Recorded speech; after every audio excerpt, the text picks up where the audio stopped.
Finally, the moment that we've been waiting for. Guys, welcome to the VCT Game Changers APAC Series Open 3, now happening where we are seeing the best of the best here in Asia Pacific compete for that prize pool. I'm Tashwini alongside Quack, and we are your casters for today.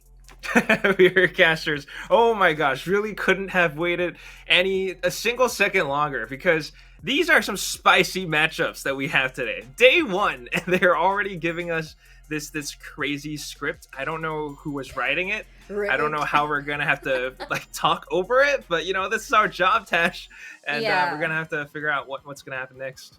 Right, it's gonna be really exciting because we are seeing not only just some of the best teams here in Asia Pacific. We've seen these names before, absolutely, but these are players that maybe before you'd think, oh, they weren't really there, they're not doing so well. But this time around, we have players who have shifted to different countries just to play on lower ping. So I was talking to Quack just now about how before this Orangutan, we felt like they were underwhelming, and then he was like, no, don't count them out just yet because they flew all the way to Singapore and to be with their teammates.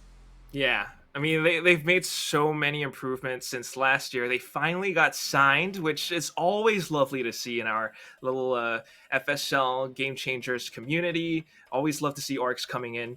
And then now they actually have enough of, I guess, funds to actually invest and fly the players over. They're playing on 5 ping or less, by the way, which is going to be such a big buff. And I cannot wait to see how they perform, because group stages, if we look at those statistics, just blown out of the water. But of course, we do have to talk through some of the standard boilerplate stuff, our roadmap. I mean, let's go through that real quick, right? Because VCT Game Changers APAC, it's a bit of an interesting circuit style format that we have. And what's more interesting is that this is Open 3, Tash. It's already Open 3. This is it's just breezing by, which is just honestly so crazy to me. And I think what's really great about VCT Game Changers, especially here for APAC, is the fact that in the beginning of the year, we saw a lot of these girls, unsigned, just players just picked randomly, playing with their friends, trying to get better.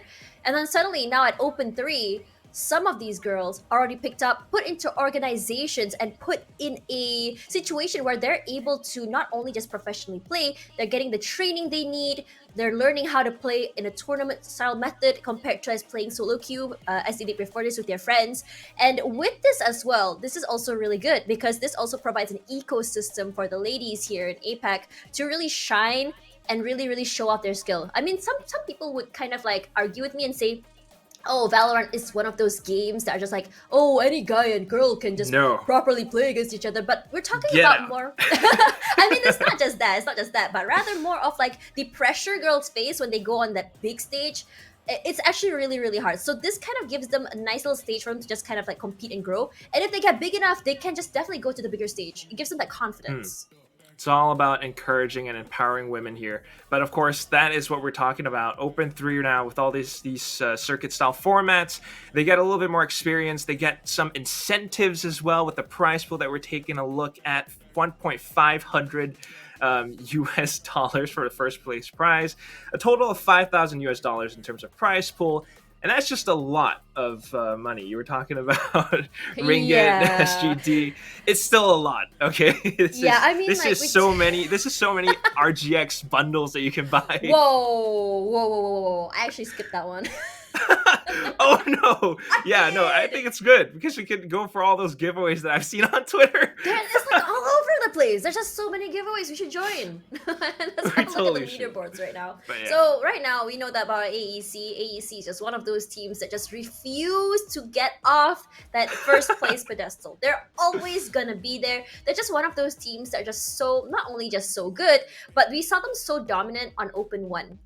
And yes, they still haven't lost a match, but when you look at in terms of the point differences between Open 1 till now, it's less big, the disparity between number 1 and number 2, which really shows that these teams at on the lower side are just slowly getting better and climbing up, and that's what we want to see.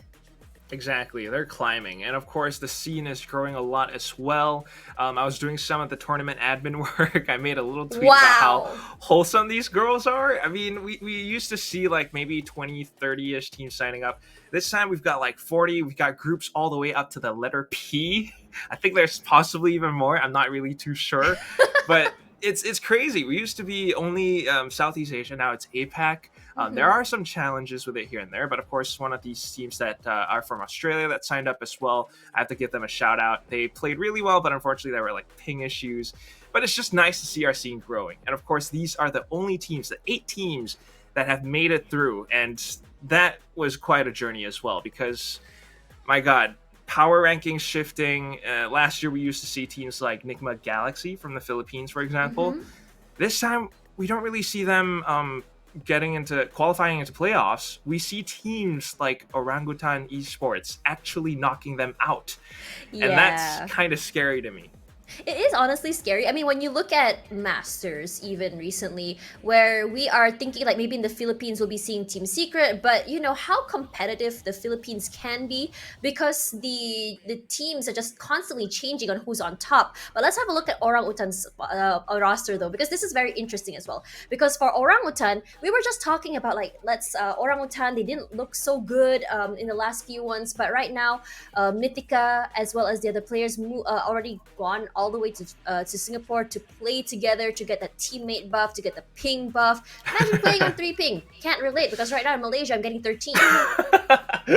I mean, 313, it ain't too bad. But you know, 3 is basically almost like you're playing on LAN. It's Mm, basically so close to that. Very little latency issues. And it's something that's really going to help her a lot because she used to play on 200 ping. But of course, yeah. if we take a look at their opponents, however, Team SMG, these girls have been incredibly sharp. We've got Kohibi, of course, who is, I think she's got one of the highest average combat scores per map so far this Yeah. open, top 3. And we always know her to be this incredibly sharp player, playing on incredibly high sensitivities as well. And the entire team has just come together under this new coach that they have, Fal, Carrot Cake guy, also an incredible player. And I can't wait to see what kind of new strategies that they have because they've tried to experiment with some compositions before. But of Yeah. course, it all comes down to the map picks because that's something that really determines how these games will be played out. Yeah, that's right. But let's talk a little bit about the maps in general that you've mentioned it. So right now we will be seeing Split, Icebox, Haven, and we did see Fracture. I think Fracture is pretty much a standard map ban throughout throughout all tournaments. And another thing that's also banned as well, I mean, banned out is Bind. We talked about it before, how Singapore, Malaysia always bans out Bind. And, you know, I was asking you, why exactly is this banned?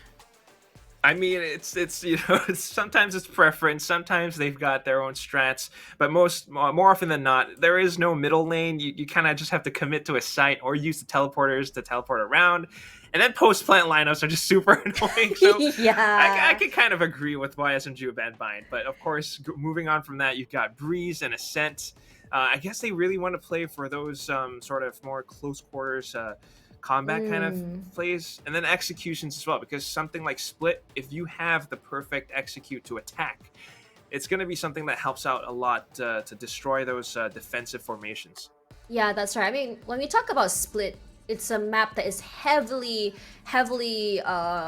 skewed toward defense. But there are some rare situations where you are able to take the map, and there are some situations where you can play mind games, can play slow, make noise on A, run to B, vice versa, come and play. I wouldn't say lurk is like the best way to play, but it is still possible despite being a very small map. So right now, in my opinion, if they're able to get at least like maybe 4 and above in terms of score for attack, and they just nail down the defense, I think it's gonna be smooth sailing ahead. We were just looking at VLR just now to compare the stats between the two teams, and this is where it gets very interesting for Split, because when you look at Split here for SMG, they only played 3 games, but yet their win rates for Split looks really good. I mean, on attack 67%, which is honestly anything higher than 50%, I believe, is always going to be good for Split. And defense, they have 75. So 75 on Split, not the highest.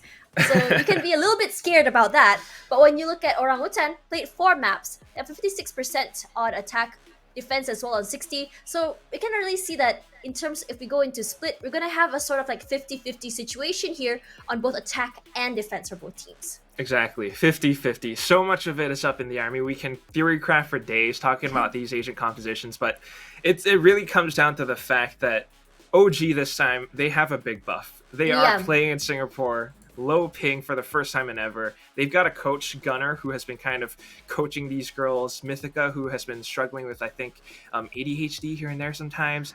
And she's getting a lot of help. And I think this is something that they might just be able to take the fight to SMG this time. I mean, so many times they've played against each other before. OG kind of struggled back when they couldn't care less last year. Mm-hmm. This time, it could be completely different. And this is one of the more important opens this time as well, because if we remember, we were looking at the roadmap earlier on. There's open 3 left, and then there's open 4. These are their last 2 chances to solidify their standings on the leaderboard. If Orangutan gets knocked out and they go in the lower bracket, that's going to be tougher. SMG, they could lose their top 4 standing. So this is scary. Yeah, so SMG, when you talk about SMG, because now that they're under an official org, you start seeing them try out a lot of new lineups, a lot of new game styles, gameplays, and once. This is actually really scary, because when you talk about, sometimes when you see teams that are playing under a new organization, under a new coach, new manager, as when I was actually interviewing with Zomaraki's player, she actually mentioned that now that you're in an org, you are actually put in a situation where you have to leave your comfort zone. You have to play agents that you don't usually play a strat that you're not usually used to. So sometimes there are some teams that struggle with that and some teams that actually thrive. So I'm really curious to see if SMG is able to kind of, I mean, we talked about them, like how they're not able to get in the first and second place. They're kind of like cursed, I suppose.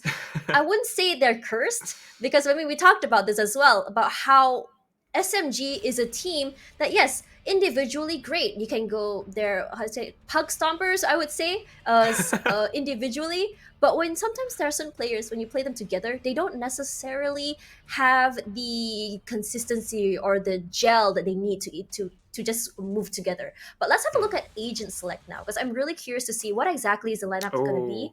And wow, I'm actually really liking what we're seeing from the side of SMG here. But at the same time, very, very different. So we used to see Envious on the Jet a lot, Kohaibi on the Raze. That's kind of standard. She did get an ace last year doing Elite with this agent, but this is something that they used in group stages. The Envious on Omen, which is something that I think it's not very common for her, because we usually see her in Jet. Now she's a controller. The rest of the team running that double sentinel setup as well, and then Yoki as the breach. Very useful initiator for a map like Split, because Rolling Thunder just covers up so much space. Right? On the other hand, though, I mean, OG, you're bringing out the chamber. You're using an Astra as well. That's gonna be a little bit more conservative, I think. Yeah, I would have to say so. I'm just really seeing if Yoki is actually going to be choosing the breach, because one thing about breach is that for CQCs, I think that breach really, really shines as well, especially on a map like Split, where you can really, really use that to your advantage, especially with the flash, especially with the concuss. It's just painful, and it's good for clearing corners as well.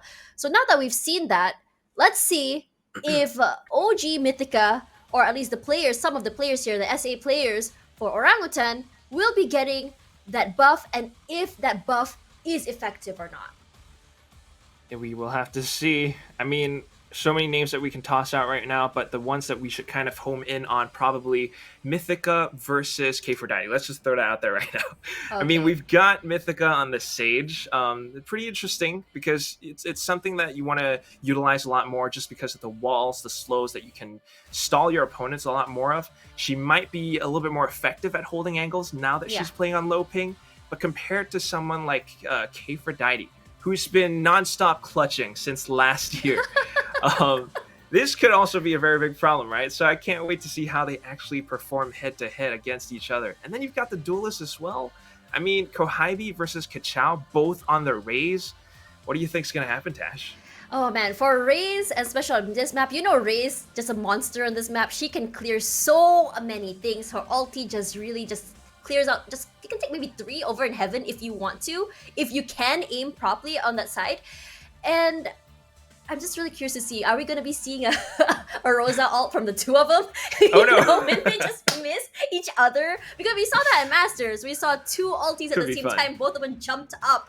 So I'm really excited to see if that is going to be another thing. But most importantly, that I really want to know is how is that player playing on so high sense? Kohaibi, 1600 DPI with 2.116 in game last seen. So, when I first started playing, actually, Valorant is my first ever FPS. I didn't know about DPI or sense.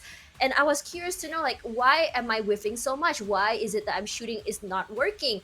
And then I found out, oh yeah, my boyfriend was like, why is your DPI and sense so high?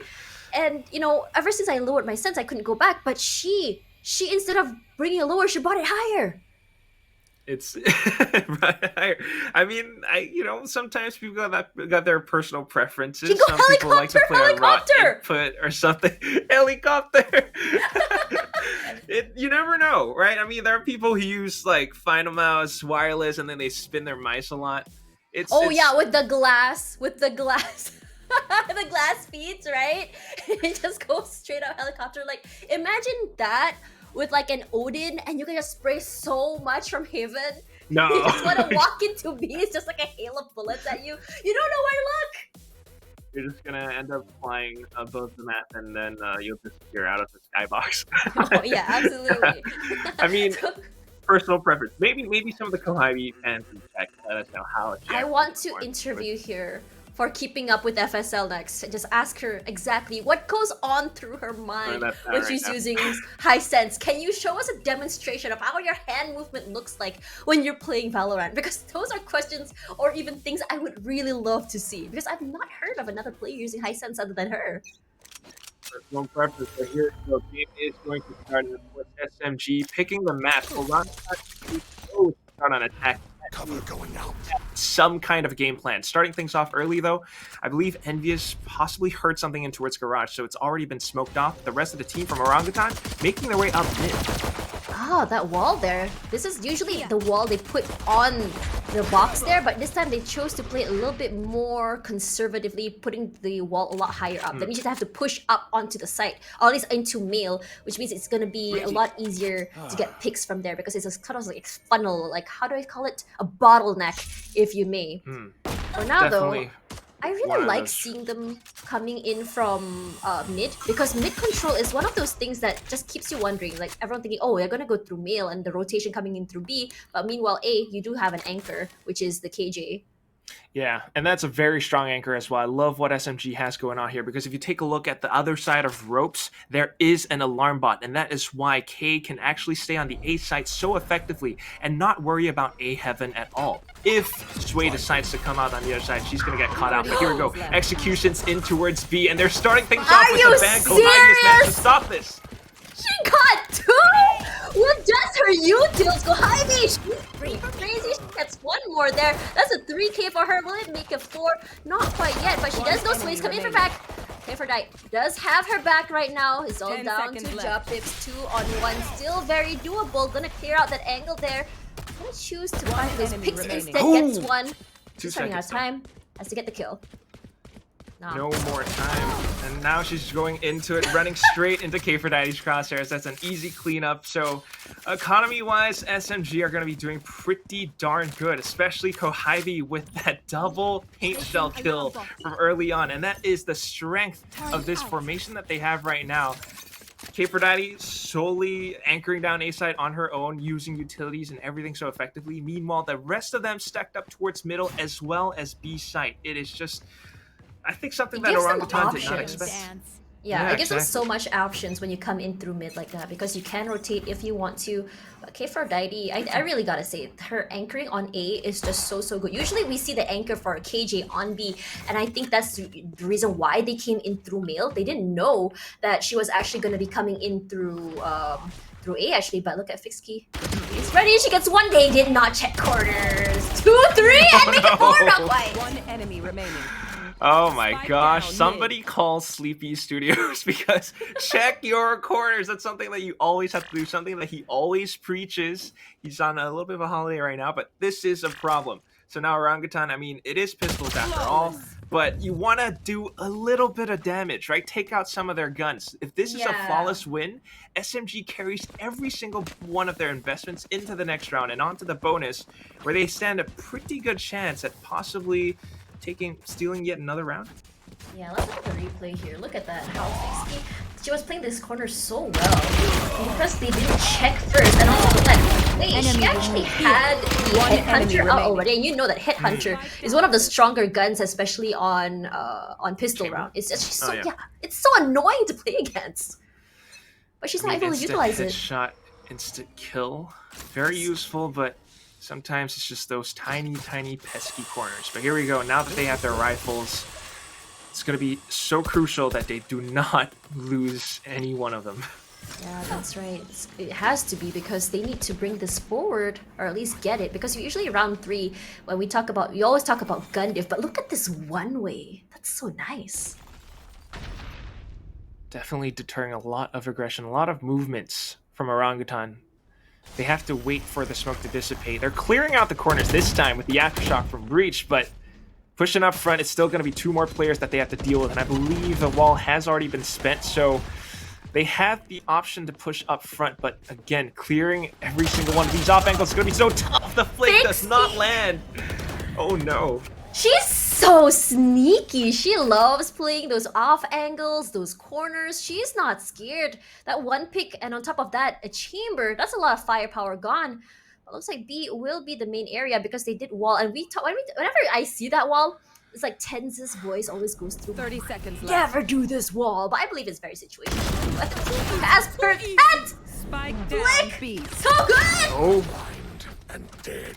Great flicks, but Envious just dives right back in off of the paranoia. Now 2 players stuck on site itself. They don't even have time to plant anymore. The paint shell is just causing so much chaos. And Kfredati raining hell from above with her ghost, no less. They're trying to stick it down now, but that allows for Envious to push up front. She doesn't get the frag, and now it's down to the 1v1. K only has a Marshall. Still peeks it with the crouch and gets the headshot. It's the bonus round, and SMG wins it. I am just, usually for round 3s, the losing team will always like, okay, this is our buy round. We're gonna get so much money. We're gonna have gun diff. But when you get outgunned, with the ghost no less, it's one of those. I mean, as a player who's done that before, it's one of the best feelings ever because you're just like gun diff. Nah. It's more skill gap at this point. Oh yeah, it's just really unfortunate. Perhaps if Japips was playing a little bit more defensively, not holding the angle rather than hiding, perhaps instead. But sometimes you just don't really expect your opponent to swing against you like that. Exactly. You probably heard the sound as well. But here we go, round number 4, and SMG off to such a big win.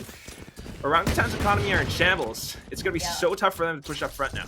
Yep, that's right. And on top of that, they have to go through Kfredati's lineups here, but Sway does get Kohaibi. That's a very big pick here. Fixkey gonna slow things down, just buy some time with the slows. I'm gonna try and get some information for the team right now, but they do very well know there's gonna be not at least, but more than one person for sure. And these smokes, the slows, they're just gonna be like, okay, we're gonna have to take our time here. We're gonna have to wait out these utils. But again, check your corners. Are they gonna check it? That's the question. Fixkey! Yeah, they know now. Oh my god, but Yoki from the back there. Gets 2 of those with a spray. Gonna clear out Heaven, giving them that breathing space they need. Good check and good trades. We're down to the 3v3, but of course, SMG are just reading this so effectively. I mean, even look at Envious's position. She's already lying in wait. Mythica off of the Phantom, though, will be able to find a trade, but Yoki just answers back. Kfredati has even spotted out Casper now. She's calling it out to her team, and I believe that this round is as good as gone. Yeah, that's right. And 30 Casper, seconds she's left. kind of like sandwiched between the KJ as well, Yoki as well. And like it or not, she has to push in through B to get that spike over there. And that's a problem because she has to go in through there. There is going to be someone watching through Heaven. There's going to be someone watching through B main. And this is one of that situation. Oh, she got walled out there. It's one of situations where if she gets this isolate, she is going to be able to just pick off. But she's running out of time. 1 enemy remaining. 3 seconds. She does get the frag, but unfortunately the round will not be hers. Kfredati playing it safe. They secure yet another round win. It's 4-0 right now, Tash. Yeah, it's not looking so great right now for Orangutan. Still waiting for that ping buff to come in. But I gotta say though, that crossfire, at least from Orangutan just now, was really good. Took Envious out as well. And that's actually what I wanted to see more from Orangutan, because we are seeing that crossfire happening from the side of SMG, where we see that trade coming through as well. While and on top of that, Kohaibi is just so good at not only just clearing angles, she gets so much space with all of her frags. I mean, that's the strength of such a composition. You have slow orbs, you have smokes, and you have quite a bit of utility that you can use to sort of stall for time and even prevent your opponents from pushing. You got paint shells, you got nanoswarms, you got slow orbs, you got paranoias. There's just so much on the table. So I think this is also a really good time for Orangutan to call in a timeout now that they've kind of identified some possible solutions and some problems that they're facing as well. That was the first time so far that they've actually headed towards the A site. And that time they actually managed to catch 2 players off guard and bringing it down to a 1v1 as well. Right there. It's something that I feel like they should attempt again, at least, because if we take a look again at that formation, SMG only has 1 player watching down A. If they can break all of those utilities and overwhelm K4Dai, they should have that site. Yeah, that's right. On top of that, there is one problem with K4Dai is that as a KJ, that what do you call that? That anchor potential just so good. She just like when you play against a KJ, you try to get onto site. You have to wait out those nano swarms. Either that, you are gonna be found out like this. You get found out so fast. But this is what I liked about it, because they're just making so much noise there onto A. But that discipline coming in from the side of SMG is what I really like, because even though they know that one person is there making noise, they're just like, no, unless they commit, only do you rotate. No need to peek, play conservative, confirm the info, and then the teammates will rotate over. But right now, Orangutan are just playing such a dangerous game, trying to bait out bits of utility, but then aggressing in towards positions like these. We're gonna get stopped by Yoki. The double headshot. Heaven is being blocked off as well by Kohaibi. Remember, she has her showstopper. She's so sharp as well, getting yet another. It's all up to Sway now. And even with the tour de force, I don't think she can do all that much. Yeah, that's right. Tour de force is a situation that's good for long range, but you always forget that there's that one thing we notice about SMG is that they like coming in from multiple different areas, and suddenly you find yourself sandwiched. Where do you want to run? Where do you want to go? It's a big problem. But like I said, again, if they could just rush down A, double satchel in, do something, take K4Dai down. That's an easy plant. It's just something that they haven't quite figured out yet so far. They're trying to suss things out. They've managed to see that the turret is always somewhere around A site. But then again, take a look at what SMG are doing. Yoki, this time, trying to play from A screen. You are divided! Yeah. But there is the ulti. The Cosmic Divide is here. And of course, that Breach is just so good at buying time as well on top of the Nano Swarms. And look at the Rolling Thunder. Everything is being thrown out to them just to counter that Cosmic Divide, to buy time so that by the time it's down, they can't do anything anymore. They can't use it to their advantage. Now suddenly like, okay, I guess we have to go to a different site. But I think that's also another problem with Orangutan. They can't really commit to a site properly. And then suddenly they're just separated and they just get picked off. Yeah, definitely at the back foot right now. I mean, that was an ult for an ult. Rolling Thunder just completely stopped their advances. The Cosmic Divide has been negated.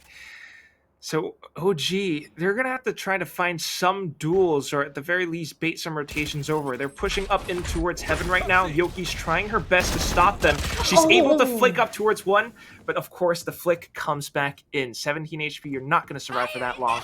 They have a bit of control now. They have the res as well. They can pick up a weapon and hopefully control over the A site. 30 seconds Wow, left. that was a great pick from Kachao as well. Oh no! But look at Fixed Key from the side there. She loves playing sneaky like this. You have seen it, but it is from the back.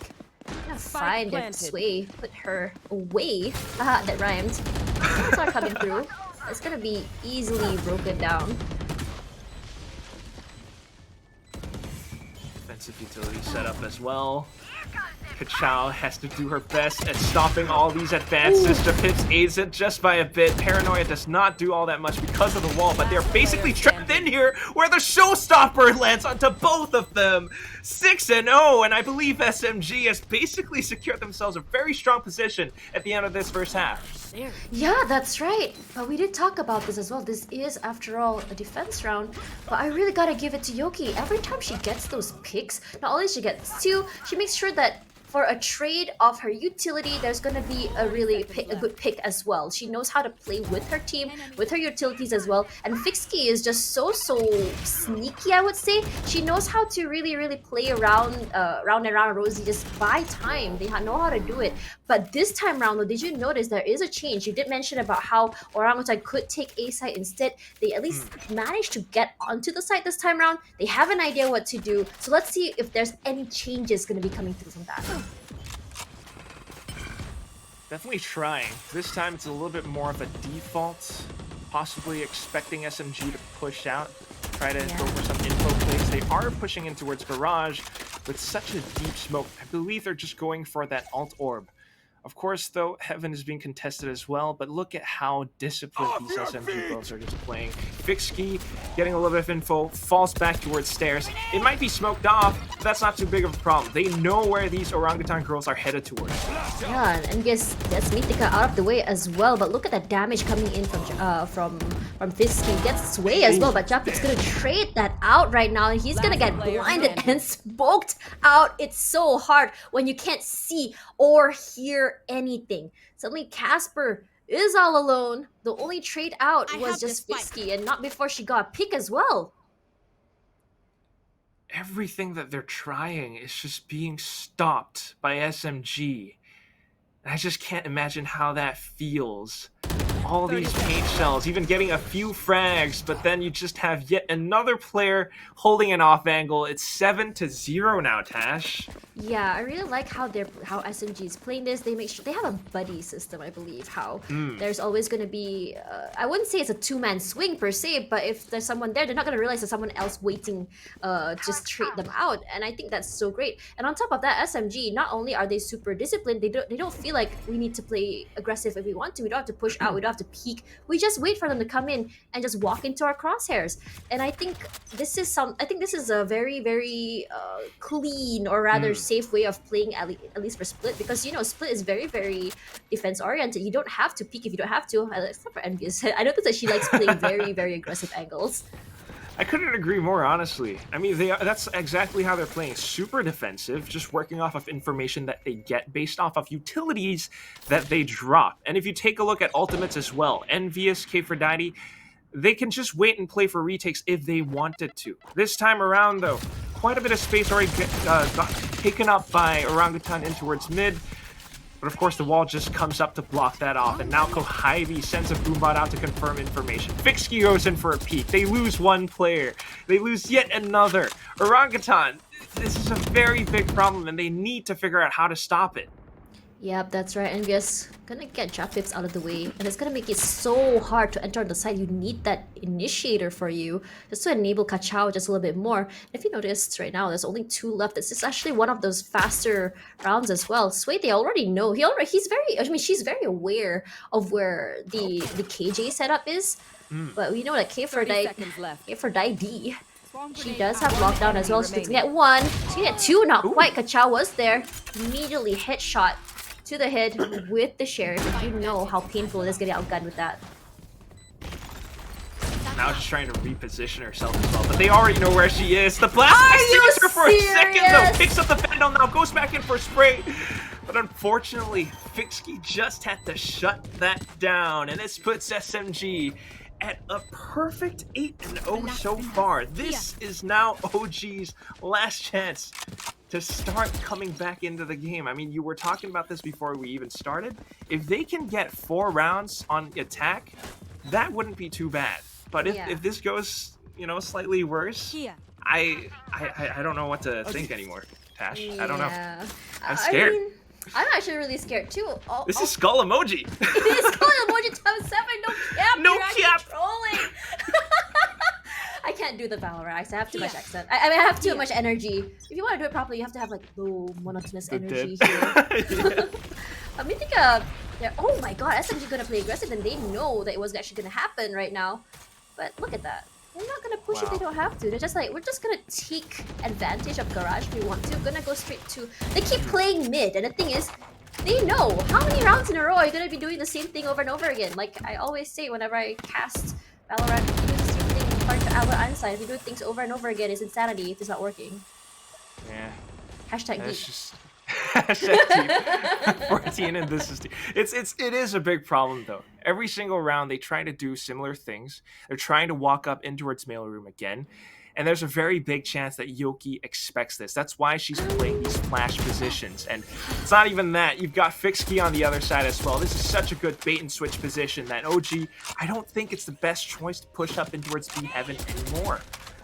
Yeah, yeah, it's not a great idea, but I would really like to see that them play a little bit more faster. I mean, you do have Kachao. I mean, imagine double satcheling into Heaven, and you can clear it out with your paint shells so easily because not only do you take so much space, your paint shells does so much damage as well, and we haven't seen that. Paint shells plus Nova Pulse or Gravity Well perhaps could be very effective, but you know what? They've made a quick round adaptation to push in towards the A site. This time, for the first round in a very long while, they've gotten the spike down, and this is something that they could use to a very strong advantage, but unfortunately, Fixkey takes one out and pulls off a res. Yeah, Fixkey is definitely the bane their side. Kohibi is going down about Fixkey with 3k. Casper and Mythica gonna get one each as well. It is a 2 versus 2, but right now Mythica can't see from Heaven. Gonna be throwing out the sprays, but Casper from the side there gets Fixkey. 1 versus 2, and this is just so low. Clutch though! Bros don't fake. Rather, sisters don't. What do you call bros don't fake? Sisters don't fake. Sisters? Sisters don't fake? It sounds so weird though! But there was no fakes, for sure. She got some serious, I don't know, man. It's a girl's league. I can't say serious balls doing that. But that was definitely a very, very aggressive, or rather, something that you did not expect to happen. Because you did see sprays coming in from the side of Mythica, but I don't know why she stopped the sprays. I don't know, perhaps she ran out of ammo, but she was certainly trying, and unfortunately, maybe the pings just weren't really on point.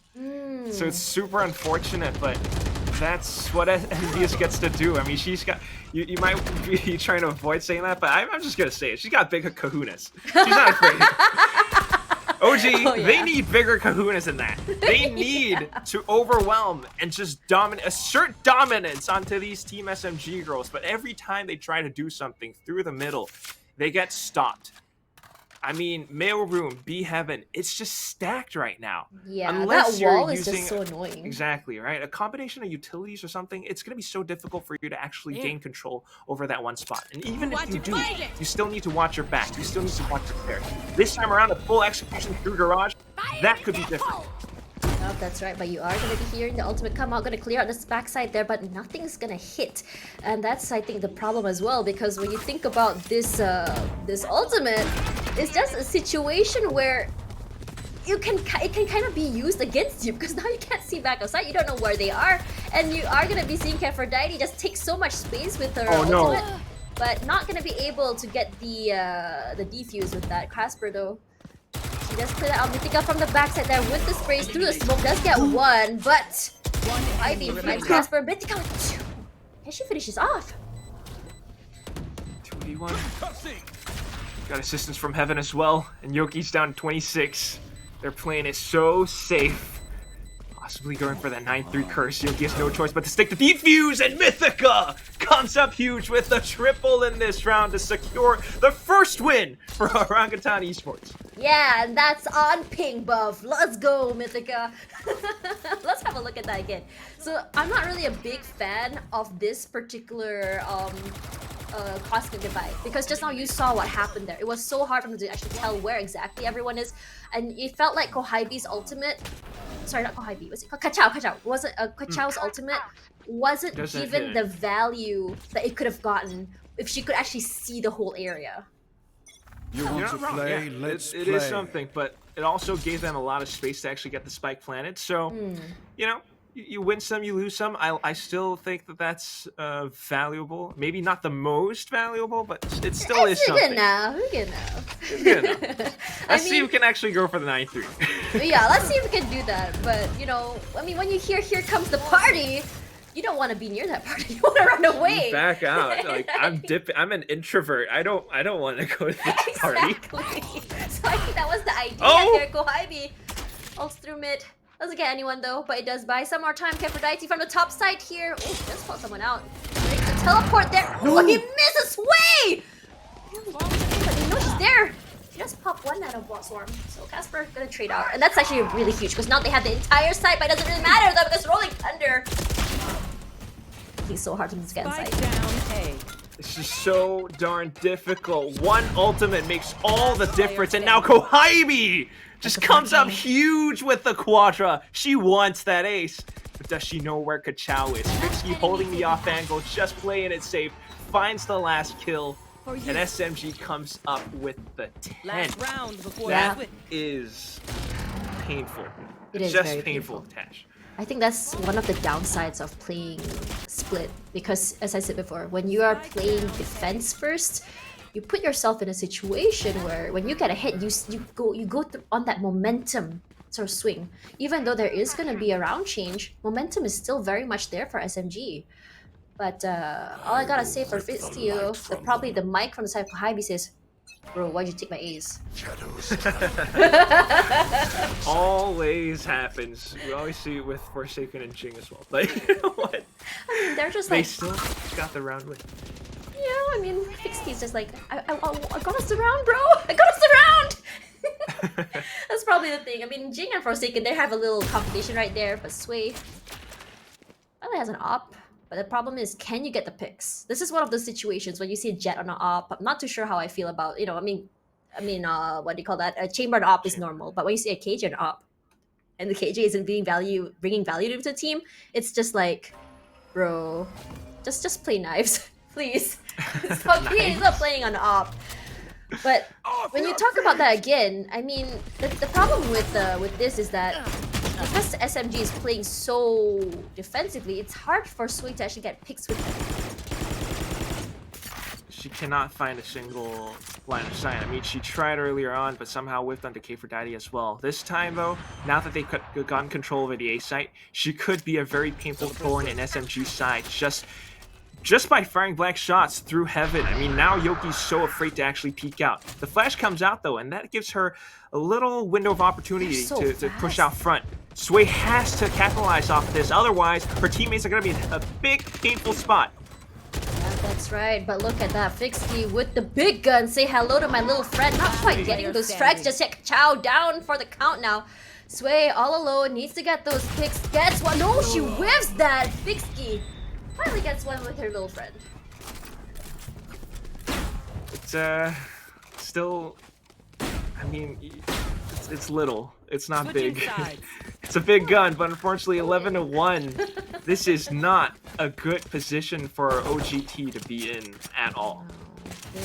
This just gives them so little room for error. Yes, you are finally going to be on the defensive side, but how many rounds in a row can you really, how do I say this? How many rounds in a row can you really play it perfectly? How many rounds in a row can you afford to make mistakes, and even are you able to bandage it? Exactly. 0. It's pistol round. If you lose it, that's 12-1, right, for SMG or OGT. And then there's a gun diff on round 2. Exactly. And that could be where things end. This could be that 13-1 if SMG actually picks up the pistol. So it's now or never for OGT. They need to win this pistol, and after that, they cannot make a single mistake. They have to win every single round just to even up the scores. That's how steep this hill is. Tash, I have no idea how they're going to do it. Yeah, it's actually really scary because Orangutan picked attack first, I believe.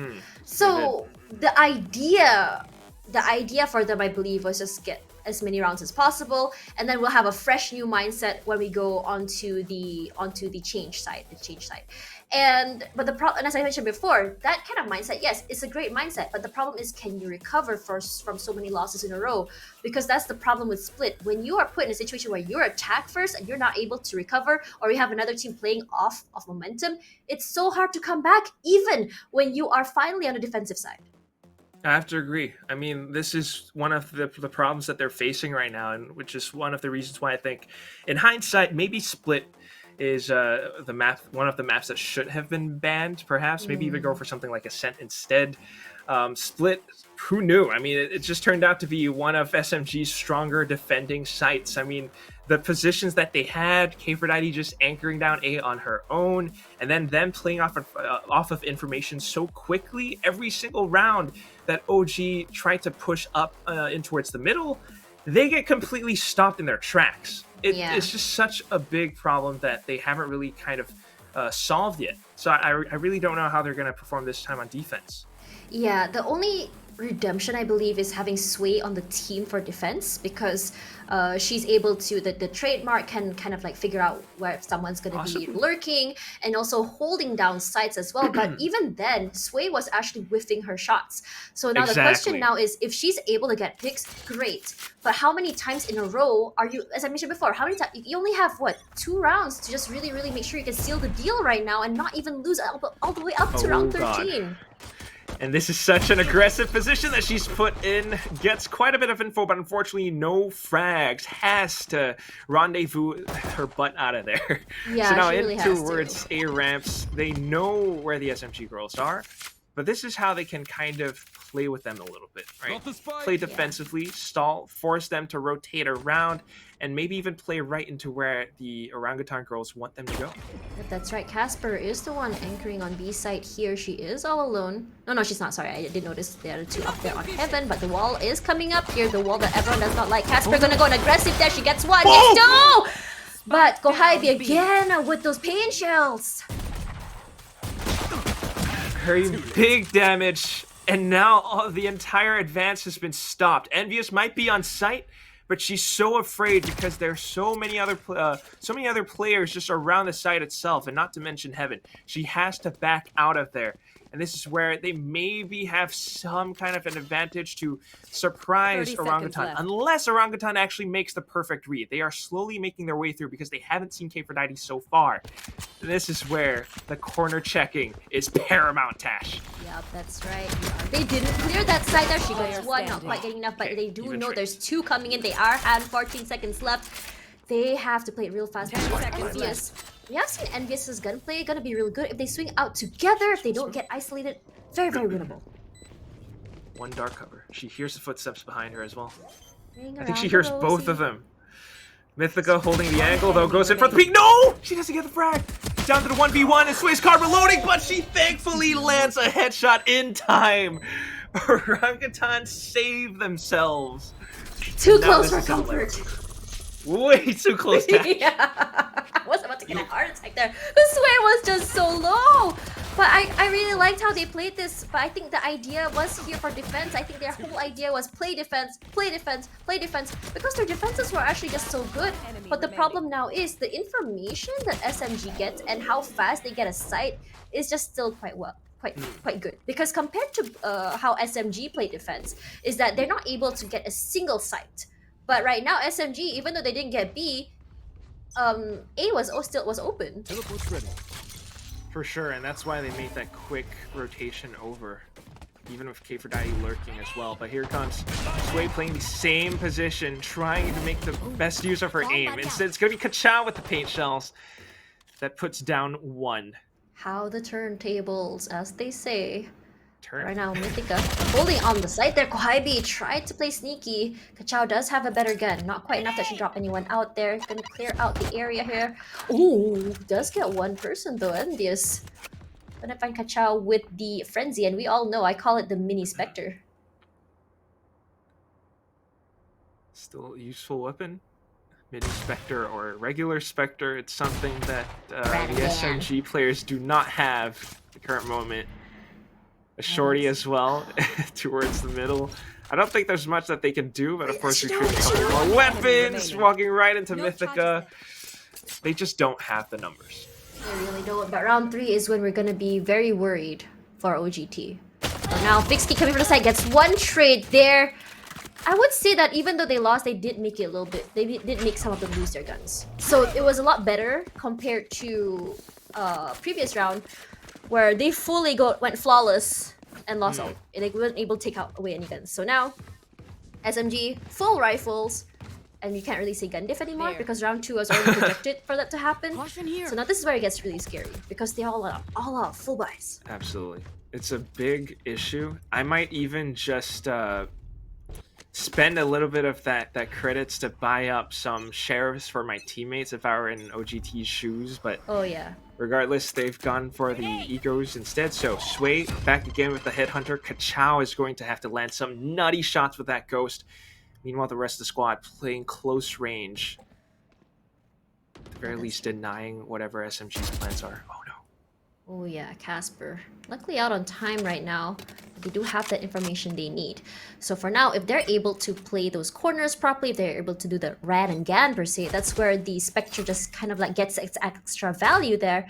But look how patient SMG is. They're not over peeking. They don't have to. They're just taking their time here.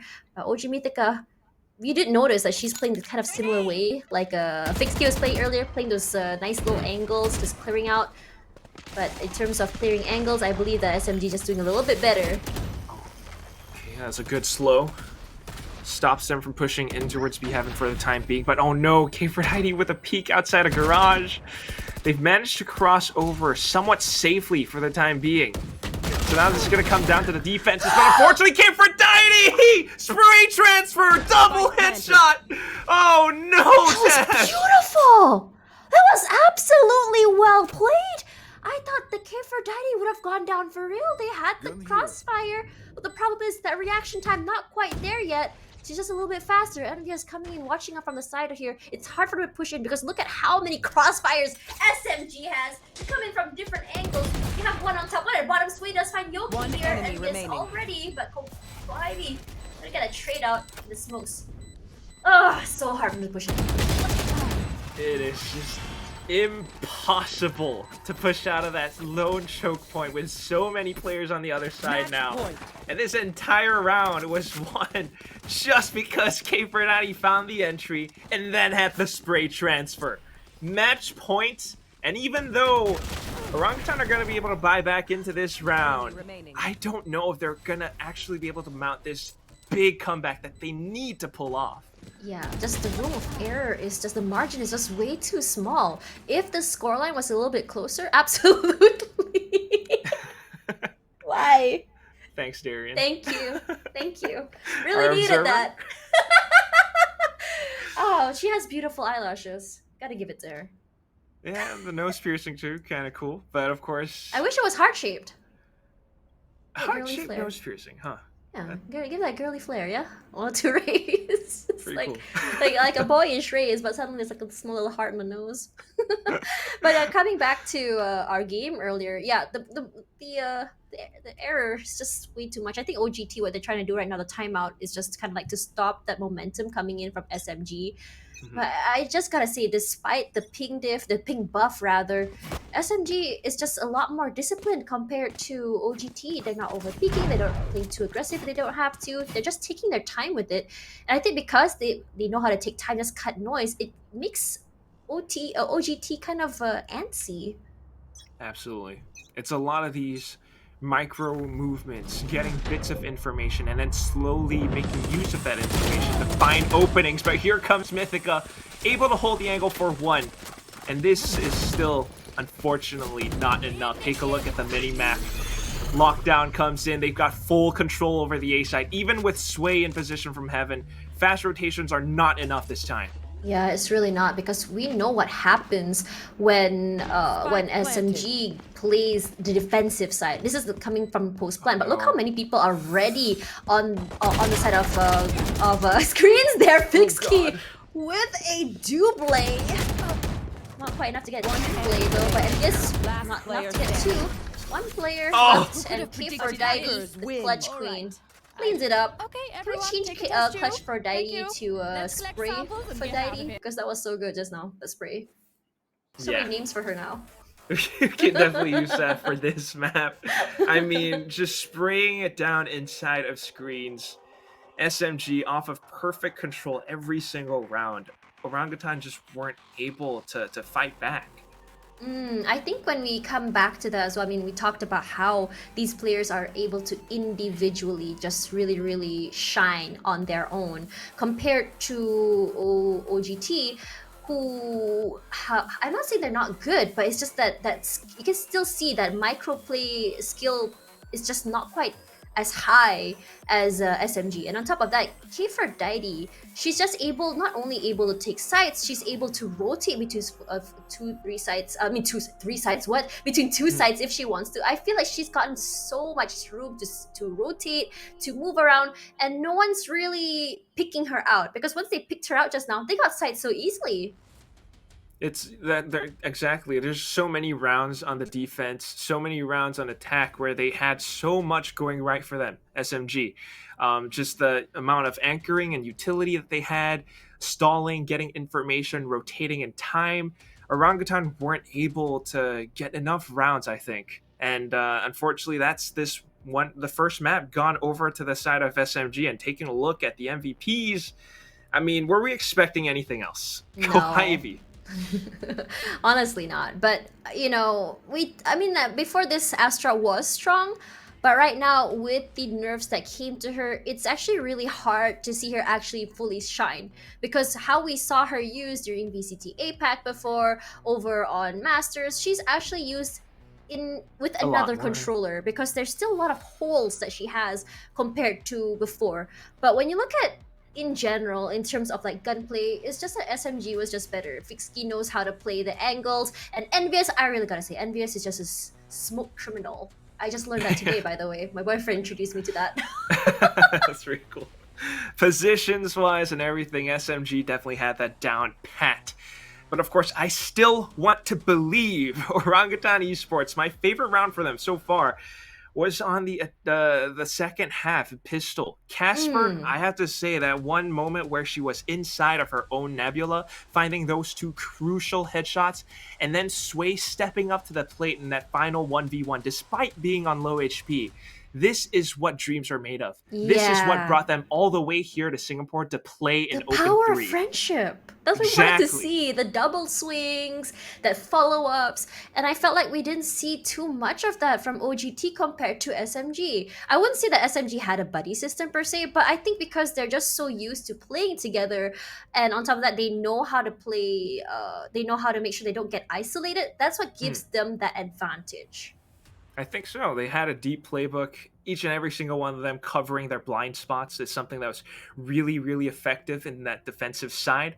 But moving on towards Icebox, this is where I still want to believe in OGT. This is where this is their map pick. They might have something in store, and I don't know if SMG can perform as well, because judging by how they've played previously, or at least last year, it could be a problem. So I don't know. What do you think, Tash? No, not sure quite yet. We did talk about stats, but before that, we're gonna have a quick break. When we come back, let's talk more about that.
13-3 on Split might not have been the best performance, but you know what? Mythica is right. We always play better after map 1. This is now their map, Icebox, and welcome back, folks. It's VCT Game Changers, APAC Open 3. Hey, I'm Quack, and this is Tash, walking us through our next map. Yep, that's right. And just now, Quack did say that he puts all of his money on OGT for this particular map. I'm not sure because I actually haven't seen them perform yet on this map. And on top of that, we are going to be seeing as well. We did talk about ping buffs so many times. So let's see if they're able to really perform on this map, especially since they're playing together. We talked about like how playing with your friends give a different feeling when you're together. And on top of that, we have them playing on low ping. So basically, a recipe for success is there. And on top of that, Mythica did say as well, she tweeted out that they play better after map 1. So let's think about it like this. Split is their Walmart map per se? Yeah, I guess we kind of do have to say that after that performance. But, moving on towards Icebox, SMG still starting on in the defense. I'm not like super confident, but I want to believe. I want to believe that OG has some plans in mind. They picked this for a reason, and they will be able to find a favorable number of wins on the attacking side. Yeah, that's right. I mean, when you look at their map stats from before, they've played, this is from before, from a long time ago, before they played together. Icebox for them, I wouldn't say they have the highest amount of percentage in terms of defense, but their attack is actually not bad. And their comps, they run a single duelist, 2 sentinel, 1 controller, and 1 initiator. So I would say that their comp is looking really solid, as opposed to SMG, who did play more Icebox. The percentages are higher, but they like double duelist. As we talked about it, they like the whole sort of a Paper Rex feel, because we did see Jing and Forsaken run that on Icebox, and they just really, really went crazy, went ham on that with that, because it clears out A side so well. But I'm curious to see how they're going to be doing it on B side. See, we talked a little bit about this during the break as well, right? Yeah. The difference between Paper X and SMG is that Paper X has Forsaken and Jing. You got the power of W Gaming, Anjay. SMG, I don't know if they have that. I mean, they certainly try. We have seen players like Envious try to go for that W Gaming style of just tailwind, diving in. But this is something different now because, first of all, they are playing on patch 4.08. Remember, there is a bit of that jet balancing change. Now you activate a gust of wind before actually being able to dash. On the other hand, taking a look at SMG's performance, most recent one, especially during group stages of Open 3, I don't really like what I'm seeing. I love Envious as a player. She's a strong, very high potential player as a jet. But on Icebox, I kind of expect a little bit more. She usually loves to kind of try to dash in. But taking a look at this score that I'm looking at on VLR.gg, Team SMG against a team called Oriole Fortis. Envious only got 7 kills, 11 deaths, and not that many first bloods. In fact, it's Kohibi doing a bigger number of those first bloods. On the other hand, if you look at a team like Orangutan, and then you got someone like Sway, she gets 7 first bloods. That's a big difference. Jet player versus Jet, I think Sway has a lot more potential, but who knows?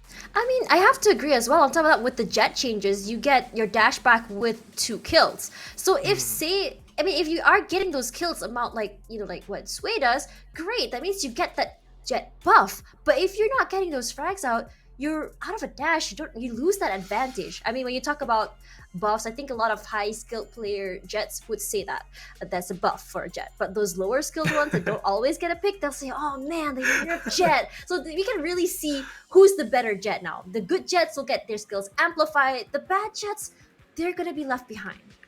Yeah, so this is definitely going to be a little bit of a duel between the jets. Apart from that, also just the team plays in general, because of course, Orangutan, they love to go for that sort of double sentinel-ish composition, but then you also have, it's not really a full pure sentinel pick. It's Chamber. He's kind of basically a duelist now. Remember, the devs are still kind of thinking about removing one of his trademarks, one of his traps. I don't think trademarks is the issue here. Let's be real. You sharp, you could frag. You pull out the tour de force. He's everything. He's a He's a beautiful powerful. French man. Yes, very beautiful. He made Call his him shirt. Chambert. Very nice. Omelette du fromage. Oh, excuse me. Going back to that, I mean, what's great about having, a chamber, especially on this map, because you are able to do lurks. It's so annoying when you deal with that because you have so many ways to just kind of cut through mid, can cut through kitchen, under tube. Sometimes it just catches you off guard, especially when there's so many things happening on the site itself. So I wouldn't be surprised if we may be seeing that happen. But I mean, after K, I mean, I'm not trying to be biased here, but I really like seeing K4Didi play on the KJ just now. But usually, what she plays on Icebox would be Viper. I mean, she is very, very strong there. I want to see if she's able to play clutch for Didi again on that agent. High potential to do that as well. I mean, it's there she goes, locking it right in as we mention it. Mythica, the opposing Viper as well.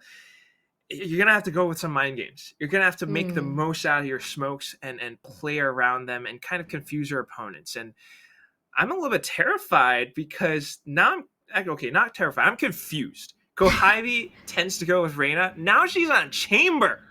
We got a mirror lineup going on right now. Yeah, actually, this is really exciting as well because we just talked about that just now. Envious on Jet versus Sway. It's going to be really, really fun to see. I really want to see in terms of frags, who's going to be fragging out more, who's going to be dashing out more. We just talked about it, and I think this change really, really just amplifies a good Jet. So now I think in terms of lineups, I think we're going to be seeing Mirror as you mentioned before. Select your So agent. when we talk about mirrors, it also comes down to execution, who's able to play better. In terms from last match, we saw in terms of gunplay, SMG just a little bit better. But from the side of Orangutan, maybe they have a lineup or a strat that's just better, perhaps, for this particular map. Because as OG Mythica said, it is their map, and they do play better after map 1. I sincerely hope that that's the case because taking a look at this agent composition, oh boy, it might have been May 4th yesterday, May the 4th, but I'm sensing a disturbance in the force right now. I feel like both these teams are going to go for a lot of aim duels, and I'm not so sure that's what I want to see on a map like Icebox. You got all of these agents, but they don't really complement that sort of execute heavy style. You're going to want to peek very carefully, try to find opening picks, and then push in. And I don't know if that's something that's going to help Orangutan a lot, especially since SMG is starting out on defense. Yeah, that's right. I think one more thing that I really want to talk about as well is the Sova changes. I say he's still very, very useful, despite the fact that there are some nerfs. We aren't going to be... I mean, if we get Shock Dart kills, going to be amazing, but it's not going to be as often as before, which makes him a little bit more oppressive, which keeps the lineup Larry's a little bit more engrossed with gunfights instead of just trying to figure out which lineups we're going to be seeing. But for the most part, I would say that I mean, when you look at A site, it's actually a haven for chambers, because for attacking and defense, you can play both and it still works out. Also on B side as well, especially with the changes to yellow, so that also gives a lot of advantage. So it comes down to which chamber will be getting the picks first, and if say on attacking side you get the chamber out of the way, it gives you so much breathing space to go out into side. Exactly right. It's all about the picks this time around. The only other side that I can see to this is possibly if you're coming up some plays along with the Viper, Jet, Sova combo. Try to find some way to allow for that Jet to create a lot of space. But apart from that, Chamber's going to have to do quite a bit of work. And it's just so difficult. Muscles. I'm sorry. Muscles. Exactly. Oh my gosh. we love how Chamber looks. But of course, I mean, that's the thing, right? You get to peek out of yellow, teleport away. You get to peek in towards a place like Belt or Nest even, and then just teleport away as well. There's so much that you can do that SMG has a really strong defensive potential. How do you think perhaps could OG try to find some ways to slip through those cracks? There's so many ways, because especially because mid side is very open. It gives you so much options if you take mid side. Not only just mid, there's under tube, there's kitchen. You can play aggressive and go on top of tube. I've seen Chambers go play on top of that. On top of that, you have the jet as well. So there's so many ways to really get your picks coming in through mid. And if you have full control of mid, you basically have access to both sides. So let's have a look at the game right now and see how exactly it's going to be played. Because just now on Split, both teams like to go for mid. Let's see if it's the same for this one. I like that thread, exactly. We saw a lot of mid plays from Orangutan Esports. Well, it's on Split, they got stifled a lot. But who knows? Xbox could be completely different. We might see SMG putting a lot more emphasis on the sites themselves. But taking a look at how K4Daddy's positioned right now, we might be seeing a similar setup as compared to before. Of course, though, Orangutan trying out different approaches as well. Take a look at your minimap. They are just going for that 5-woman push all the way down A, carefully along with that drone. They don't see anything yet, though, but they have control over the site. Yeah, that's really fast rush in, and I think what's really great as well is because that I think that A is definitely a lot easier to retake than anything. So now the question is, are they able to kind of like protect themselves post plant? Because OGT, they are watching in from the nest. You have 2 players there, and you have the chamber from the backside there as well. It does give, if he does have that idea coming in from the side, giving that pinch. That's very painful for them. Painful pinch. You have your walls, but there's also lineups coming in from Mythica. It drops from above. It's a shock dart. It's kills from the pistols. And all that's left is Kohibi. She's stuck behind the wall. She's trying to find some hits, but unfortunately she's run out of time. And even with those kills, it's not a round win. Still an incredible performance. A lot of money coming in for Kohibi, but yeah. OG are a step ahead in this map. Yep, that's right. Let's have a look at that again. K4Daddy, she tried her best to really anchor the site, but the problem is because they rush site, they have a really good and solid defense. They have the lineups as well. And on top of that, I think OG Mythica is able to really play with this lineups a lot better this time because the ping is a lot better. She's able to just fully just focus on just, okay, I don't have to worry too much about timing because I don't have to worry about that 1 second delay happening here. Just put it all out. And on top of that, you did see as well the Viper snake bite as well, making it so annoying. It hurts. Alright, let's see if this is going to hurt a little bit more as well, though, because look at how fast OG are just pushing down mid. Kohibi's trying her best to pull off a flank, but I don't know how effective that is going to be. The wall is up to block them off, and you also have Mythica holding a bit of an off angle. Kohibi, though, Headhunter, a single flick could do the trick. Yeah, that's right. OG has a good angle here, but Mythica, she likes those cozy corners the same way as 60 played just now, but finally we're seeing the double swing come out, not double swing, but rather a swing together from the team. And this is what we wanted to see earlier as well, that trade coming in. One goes down, there is going to be a trade out. We didn't see that on Split, but we are seeing on this map. Absolutely. The team plays this time. This is their map. They picked this for a reason, and we're seeing exactly why. Even starting out attack, no problem for Orangutan Esports. They make the quick execute all the way down mid. They take control over the site, and they sustain minimal damage. Minimal damage. Only Mythica lost her life back there, and this is why they still will be holding on to the Spectres. Even in this bonus, even if they lose the round, it's not too big of a loss. Yeah, that's right. They're gonna get some information there. Does find one. Ooh, has to teleport away. Envious gonna make some space here. And this is one of the problems that we see just now on A side as well. It's just that their site takes are just so quick. It's hard to play retakes at all. Kohibi from the side here wants to get some picks. Phase one whiffs that, puts in some damage onto Mythica. Not quite able to do anything, but that's stop the plant here. Gets 2, 3, not quite. Not yet, but the damage is done. I don't know how Mythica can hold on to this with the rest of her squad. They're all the way inside of green. They're trying to strike down. Pesper does a double, but unfortunately it's not going to be enough. Kachao comes in to help it out, though, and that just might have done the trick. Yoki slows it down even further and now goes in for the stick. She taps it just once. Kachao wants to run and gun this down. She plays it and baits out the eager beaver. Headshot to the face. Orangutan 3-0. This is the perfect start that they were looking for. Yep, that's right. They're very confident on this map. They had their warm-up on Split. All they had to do is just play off this momentum. Casper was just so good with those picks. But right now, for what I saw about Yoki, all she had to do was just tap and wait, or even just go for it if she wants to. But I think there was that moment of just hesitance because they are 0-3, so that's where the pressure comes in. So much pressure, those nerves that to settle in. Oh my goodness, SMG, for the first time since that first map, they are faced with quite a conundrum. Now, pistols, stingers, sheriffs. Let's see how they can hold down these sites. Of course, though, Kohabi off of that Quadra in the first round, she has her tour de force now. This could be the kingmaker in the round, and it starts things off perfectly through the smoke as well. That's like Aphrodite from sight.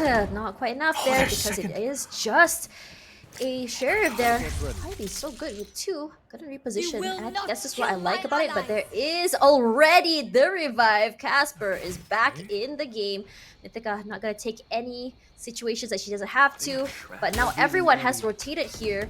Recons from both sides, but still no information for both teams. They're basically pinned down. Yellow as well as green, and Kohabi just nopes out of there. Viper's Pit gets deployed, and this might be the thing that changes the round.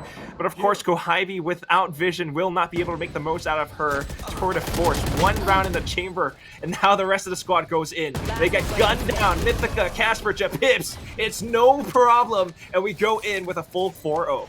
Yep, that's right. And I'm just really excited to see this because just now, look how early they had the revive. They have the Viper's Nest, Viper's Pit. It's just, they really, on top of that, they're farming the kills. They also are farming the orbs as well. So it gives them so much advantage. So by the time, yeah, sure, Kohabi has the tour de force, but what can you do if you can't see? And I would say that the Kryptonite for the tour de force is just no vision. Quite literal kryptonite as well, huh, Tash? Yeah, it's green. It's really green. Oh no. Kohabi might be a superwoman, but that is her Achilles heel, so she's gonna have to try something different now. Envious going for the aggressive play. She has an operative. This could be very useful, but she's also getting very aggressive. Yeah, I am shaking. She wants those dashes, I think, for that situation, but she doesn't know that she is getting pinched here. They have an idea. They know she gets 1, but not quite enough to get a double for the dash. Not yet. So this is a moment of respite for SMG. They got a little bit of info. How are they going to play off of it now? They've managed to make some headway in towards the B alleys, but I don't see how they're going to continue to push off of that now. Because take a look at how Aphrodite has anchored this down. The Poison Cloud, a bit of a one-way. Orangutan are going to have to find a different approach, and A just might be the answer if Kohabi is alone. Yeah, that's right, because one thing about Aphrodite is that she's able to really anchor. Still seeing that from this round, Kohabi gets nothing. Had to teleport away. She saw a double, so she's like, nah, I'm not gonna risk that. But does finally get one into Pips. Wall comes up. This is the wall that we always see. Gets 2, make it 3. Not quite. Ka-chow. Still better with the gun. Still better, but unfortunately no spike plant. No extra economy boost, and SMG takes the first round in a while. And I think this is just off of the space, off of the information that they get off of Kohabi's frags. Take a look at this. Look how sharp that is just onto the head, but I really gotta say as well, without their Viper, it's a little bit hard for them to play for that post plant. Definitely is. And that is why OGT, they cannot afford to lose out in terms of opening picks, in terms of aim duels. You got players who have star power like Kohabi on the other side, SMG. She can anchor down A side on her own, just like we saw. Yeah. OGT needs to rush in. That's right. And that's what they're doing right now. The Hunter's Fury. And yes, that's the dash. Already out of the way right now. Doesn't get tagged 70 HP. Ka-chow finds Envious. That's big, because that's what they need to make sure that she remains irrelevant. For now, spike planted, playing the post plant, and we've seen their post plant has been absolutely phenomenal. Are they able to continue this? They're holding it down. You also have Casper, the flank guard. Almost spotted out Aphrodite, but Thankfully, she rotates away, and now here it comes. Lineups are going in. Shock darts getting shot as well. Just doesn't seem like SMG has enough space, has enough control to go in for a defuse. The toxic screen might be good, but unfortunately they can still spray through that thing with all those vandals, all those phantoms. And therein lies the problem to Pips finishing and shutting this down. It's 5-1. Yep. How does SMG solve this problem now, Tash? It's a little bit hard for them. I mean, K4 can only do so much. That reliance on her as well to come in from the side to give that to make it hard for them to get to see them on the retakes. But the problem is, I noticed that as soon as K4 goes down, I see SMG start to struggle. Yes, Gohaibi was great last game, but Gohaibi, when she's using a chamber, I feel like she didn't have that advantage she had, or rather that playmaking potential that she did on a raise. Yeah. Wow. Risky. And She has that potential. Yeah, she was going to be very happy with that. She wasn't doing so well earlier on the Jet. I think she's finally found her momentum. Now one pick switches back. The rest of her team on Sheriff still. She unfortunately spends all of her knives. The dash away from Sway. And she just narrowly avoids death. Yoki comes back into support as well. What did I say about opening picks? OGT has lost momentum, and now they're kind of trapped. But it doesn't even matter because you got Casper landing bursts just like that. Yep, the teleports are also far away. Great repositioning from them. For now, it's a 2-on-3. Sway finds Gohaibi. That's a really, really big pick, and OGT Sway so low, 17 HP. But it doesn't really matter. She's gonna play for the aggressive if she wants to. All they have to do is just play for time. Chop that out. One! Yoki out of the way. K4 has to make something happen here. She's all alone. She does go for the tap here. But the walls will be going down. Now suddenly, she has no clue where they are. She has quite a bit of utility to work with, though. Just holding the angle for the time being, but unfortunately, not quite able to land a shot onto which Pip. She was not expecting them to push out of position all of a sudden. And this puts SMG yet another round ahead. It's a big, it's a lovely little push, but it's also OGT just managing to get the spike down. Every single time they manage to gain control of the sites, SMG hasn't yet found a way to retake. Yeah, their post plans, as I mentioned before, just so good. And finally, these swing outs together. I don't know why, but whenever I'm in a situation where I see two players swing together, it feels like a duck hunt moment where I'm like, where do I shoot first? Where do I look? There's so many ducks out right now. And then you miss, and the dog comes up and laughs at you. Yeah. Are we too like old that. for like the Zoomer crowd to understand? But here we go. Viper's Pit from K4 now. Yep, that's right. But Yoki, she's good at buying time. She's gonna take some time here just to wall it up. She's gonna get so much information. And here's K4 playing from the top, and this is what I really like. But Casper gonna make sure that mid is clear. Whoa! She could have died. Could have, didn't. It's a good approach and one that she can afford to go for because she is a chamber. I believe that OGT, I mean, this is a pretty common Viper spit, and they want to look for her. If they can find K4 all of this comes down, and they will be able to overwhelm the site. And now with Sway in an elevated position, she could have found something, but unfortunately gets sprayed down instead. 3 players gone in an instant. And Orangutan have no choice but to back out or just commit. And at this point, I don't think they're going to be able to find any more. Yeah, I think this is one of those situations where it's a great Viper spit. They are going to be winning because of that. So long as K4 survives, it's going to be good for them. But I really don't want it to be the situation where the Viper's pit is their winning condition. Yeah, it's one of those things that it really helps a lot, but you don't have it every single round, right? But this time around, it just worked out so beautifully that it kind of begs the question, why did OGT so adamantly push, like, why did they want to push through that? They can just go B, honestly. It just really felt that way. But I think... But I think maybe they just wanted to really get K4 out of the way. Or maybe they just thought that they could outplay her. Either way, though, here's the timeout. And I think that's probably the question their coaches are asking them. Or rather, they're asking themselves, why did we want to go to A so much? Why did we want to take that side so much when B is definitely an option?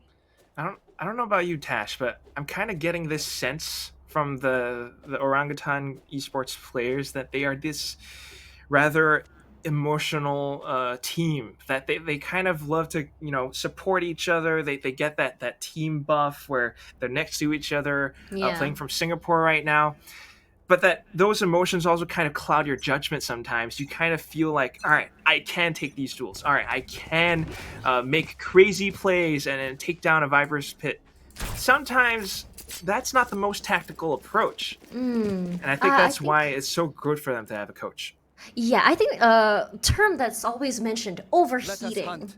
When you just on fire, you get a little bit too cocky. This might be one of those situations where they just thought that they're able to, but clearly not happening. For now, whoa, what a lineup! Let's go Ivy out of the way. You're going to see Envious as well get a trade onto Jump Dips. I think that's good because then that's their information giver out of the way. Quite a big firefight in towards middle as well. You've got Envious locking things down with an operator yet again. That's her second revive already. Wow. She's just like up at Big center. value.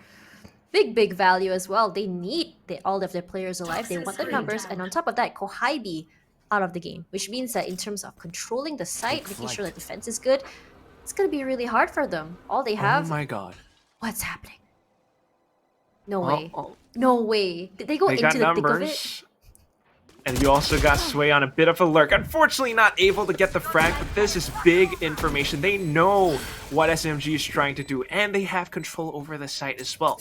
And how many times have we seen this scenario play out now, Tash? Post-plant lineups. Yeah, post-plant lineups. We saw that lineup from Job Pips as well. That was impressive, I gotta say. Bitika, she does have the lineups there. No pinch here comes because everyone is coming on A from the backside. They're not coming in from the lurking side. If they're able to play the pinch or rather the trap method, yes, good. Okay, for Didi gets 2-3 already for her in the bag. Casper coming from the back. This is what I was talking about. The backstab. Casper. Whew. They still win it, but they lost 2. Interesting attempt at the backstab, the flank, but unfortunately it's just one of those things that you kind of lose out in terms of timing. It takes a bit of time to travel all the way through, right? And try to be silent while doing that as well. In the meantime, you got SMG. They are adapting. This time they tried a different approach to dealing with those post-plant lineups, and it works. You got Yoki just placing the wall right in front of where the maze would be. And then you got K490 towards the other side of the wall as well, just to find some of those frags, denying them from using those post-plant utilities. This is a big problem now, and OGT needs a deeper playbook. Yep, that's right. Fisky, they already know that the updraft is going to be on top of the tube. She is pretty much ready. She's trying to get that pick. Oh no, she's not there. She's actually in the back. Trying to see if Kitchen, anyone be coming in. And I'd like that Fixkey is not pushing in too hard. They do have the idea that they're coming in through Kitchen this time. But look at A site. They have 2 people there. I think what they're trying to do is trying to get that default information that they can. Trying to see where they actually are. Just trying to go for the picks if they can. Okay, for Aphrodite, you know she's a force to be reckoned with, especially if she's playing Anchor. She's just one of those players that I just honestly really love seeing her play on site. This is pretty horrific as well. In all that time, 40 seconds gone, OGT wasn't able to find any single bit of information. That's why they're committing in towards the A site right now. They do get control over it. How long can they hold it down? Because the Hunter's Fury comes in to deny the plant. Meanwhile, the rest of the squad pushes up front. Japit's holding it down, will be able to deny Kohaibi. And here's where we have a 3v2 retake situation. Envious has an operator as well. Not the best weapon to retake with, so I think this is where the post-plants will reign supreme once more, Tash. I'm actually just watching OG Mythica right now. I'm just trying to see like, hey, can I copy those lineups? Envious tried to make something happen here, but they are going to be responding back with their own Hunter's Fury, and clearly Orangutan's Hunter's Fury is better. Well, not necessarily in that sense, but they did win it out. Different purposes, but of course it's something that aided them so much more because they had the advantage in terms of numbers. So, leading the charge now, Orangutan 7-3. OGT are, well, I wouldn't really say in danger just yet, but this does cement OGT's advantageous position in towards the second half. Oh yeah, absolutely. SMG only with 3. I really want to see a change at least when the site changes, but let's see if they have another plan. Because throughout these entire 2 maps, we only saw pauses coming in from OGT and not Oh my god. SMG. Look at middle though. Wow. What is Envious doing? They're playing so aggressively. They want those early picks. I think that's what's happening. They don't want to play as defensively as they played on Split just now. But sometimes that's okay. It's okay to be doing that. You don't have to go so aggressive. They're looking to break Orangutan's momentum. See, all of a sudden, Orangutan, they're not quite sure if they can push or peek out anymore. Look at what Sway's doing in towards middle. She's afraid that Envious could be peeking out of tube. Well, time has passed though, and now the positions have changed. They actually do have control, somewhat, over the A site. Viper Spit comes in, and K4Daddy is trying to use her snake bites to stop the plant from going through, but unfortunately, it doesn't reach the other side of the wall. Spike goes down, and now post-plant lineups come in once more. Yeah, that's right. There are sprays coming in through, but not quite enough because Kachao does a little bit better on the gunplay. K4Daddy forced out of her own smoke. That's it's like being forced out of your own home. That sucks. But Mythica again with the lineup. She does find K4Daddy, and she's gonna be happily saying that's a diff for her. Envious now out of the way, and now suddenly Kohaibi all alone. She's trying to make something happen. Does get attacked, and Jeff Pips waiting on their side. Not quite enough to do anything, but Jeff Pips, all she has to do is just play time. Doesn't have to go on aggressive. She will go down, but no time. No time indeed. Trying to go for like a little bit of an air strafing jump peek, but I think she got caught by the wall. She could have made it out of that alive, but still, they win the round, and that is what's important. It's 3-8, Orangutan. They have cracked the code. SMG does not see it yet. They're trying different things, but not quite.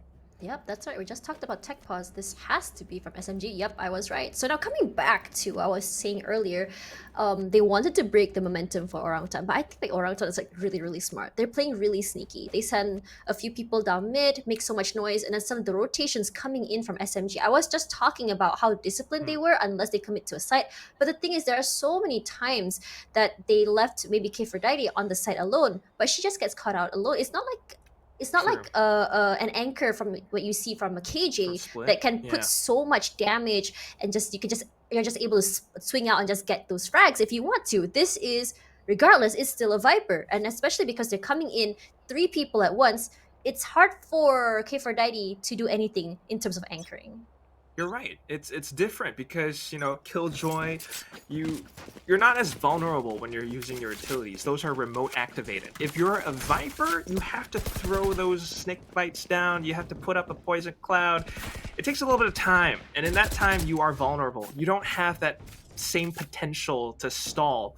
It's not as strong as a Killjoy. So I don't know if they kind of need to switch things up in terms of position, but that is what we're seeing on the minimap right now. On the other hand, I think another thing is the third-person perspective when you have a timeout.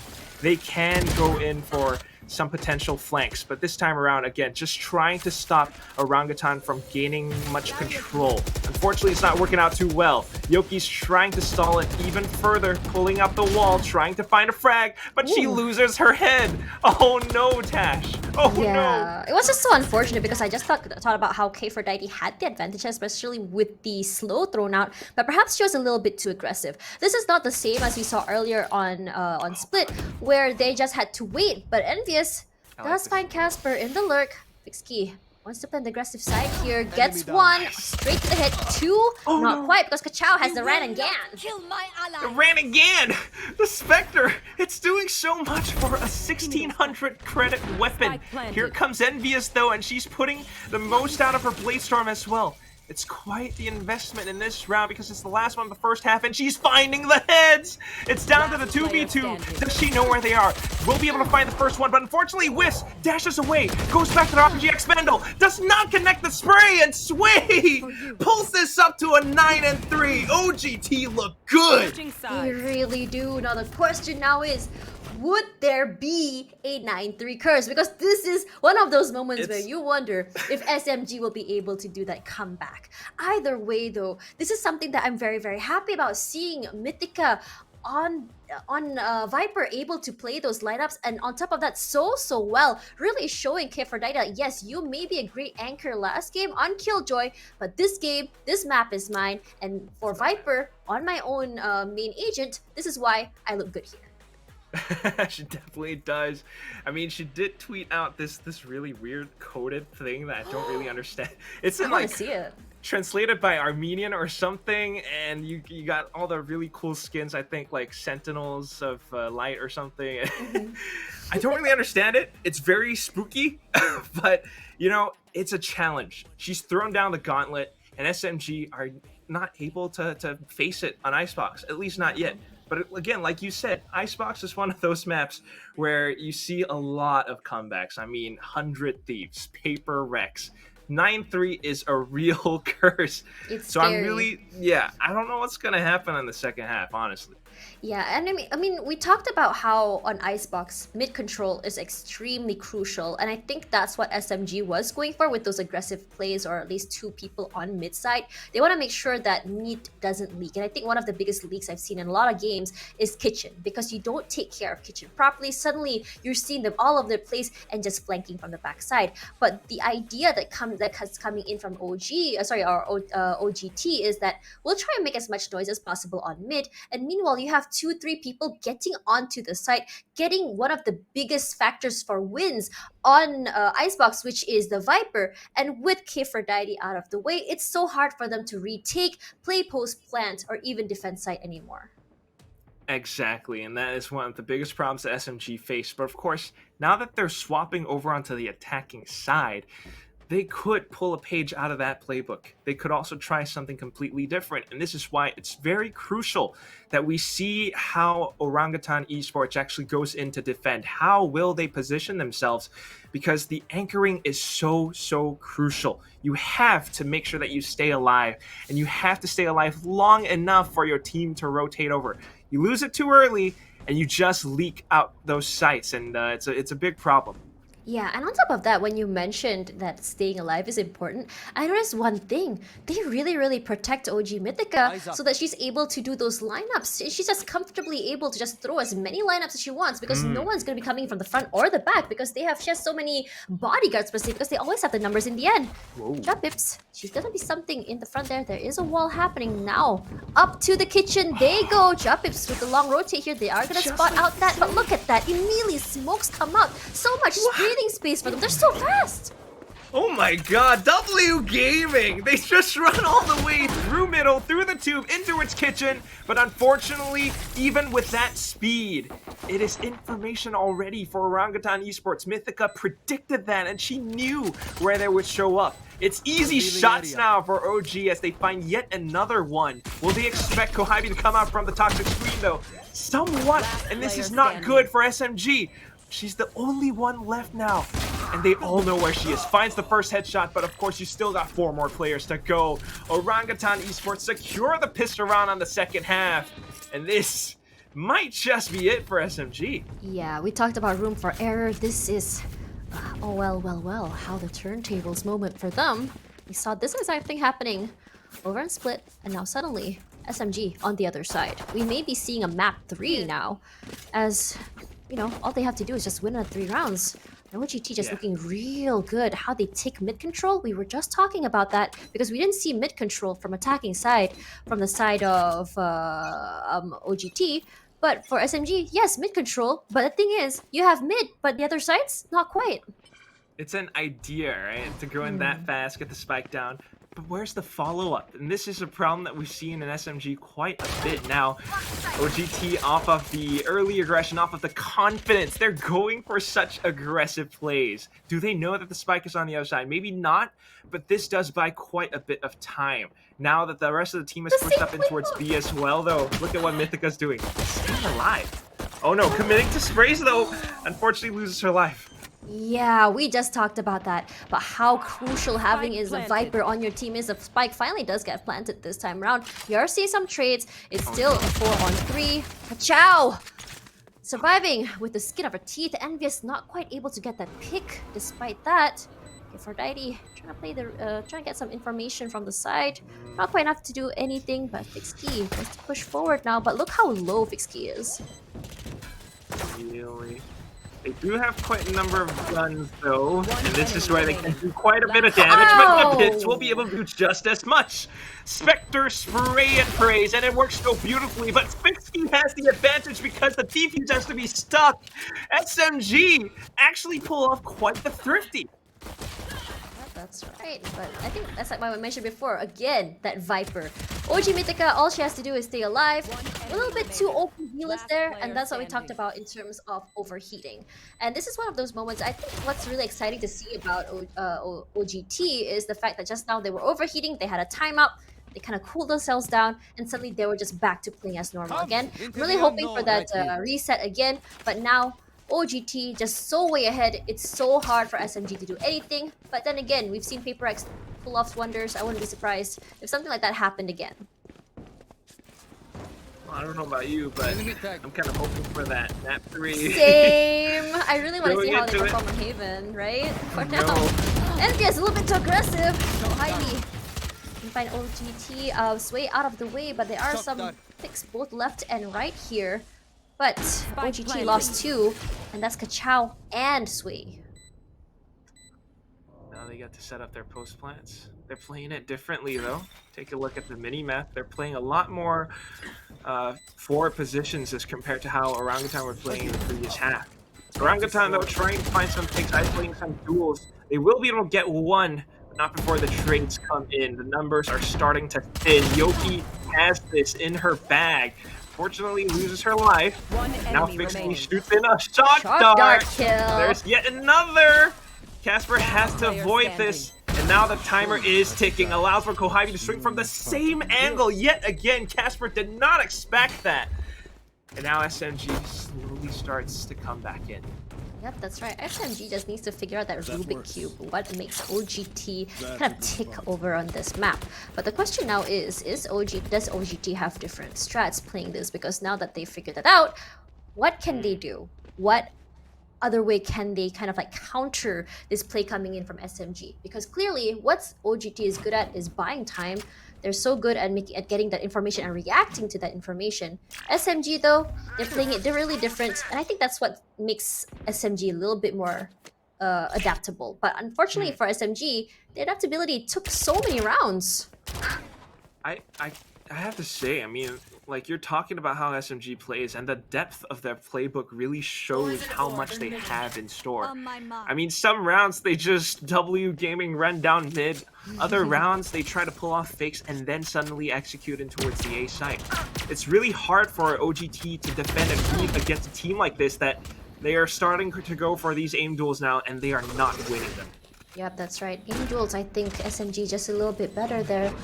Mythica, her sight is not the one that's picked, so I think that's the situation here. But NPS gets 1, gets 2, make it 3.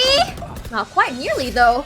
There is gonna be Kohabi in the back there, just to make sure that she cleans it up. So a little bit of a term here from Malaysia. We call it DBKL. So DBKL is the people who handle the cleanups over in the beautiful city of Kuala Lumpur. So when I'm casting in Malay, I like to say, all that this person has to do is play cleanup, or rather play DBKL. DBKL. I learned something new today. That's cool. I don't know what Singapore calls theirs. You'll learn that. I don't know. I used to say cleanup crew, but DBKL sounds pretty cool as well. Right? Hopefully get to do that. Just play DBKL. Yeah, play DBKL. That's the question here. Slows out. Very aggressive from OGT. They want that early picks this time. A little bit different than earlier. Oh, wow. Very forward aggression. Viper's Pit to block off A, and then the wall to prevent them from pushing out of B garage. Not to mention Sway with the elevated position as well. This recon bot will be quite annoying though. Was wasted. She didn't get a pick because she didn't use it again, so now she needs to get 2 out of that. She does here. Envious! But Envious! Ooh, a little bit faster for the headshots, or rather the damage there. She didn't get that first contact, but Kachao not able to see anything. Spray's coming out, but look at that. Spray back's coming out to her. They know where she is. Yeah, at this point, I think Mythica has to rotate over, otherwise it's going to be a little bit too slow. The Hunter Sphere is only going to do so much. It buys a little bit of time, but after it's been spent, the plant comes in. And look at where the OGT girls are positioned. Still a little bit too far. It's going to take them, what, 5 seconds just to get up front? And at this point, unless they can somehow take down those players hiding all the way behind green, behind yellow, it's going to be so tough. Yeah, and on top of that, the lineups, at least the post-plant lineups here from the side of Aphrodite is just so oppressive. They can't see anything, you can't shoot through. Envious a little bit too overzealous there. Casper does get her out of the way. Ivy wants to push forward and wants to stop the defuse there. Shock Dart comes out, Jump Tips and Mythica are going to be trading out one by one, but the cleanups will be happening. Doesn't really matter now, does it? The DBKL. Yeah, the DBKL crew is there in the backside. Like, don't worry, guys, we got this.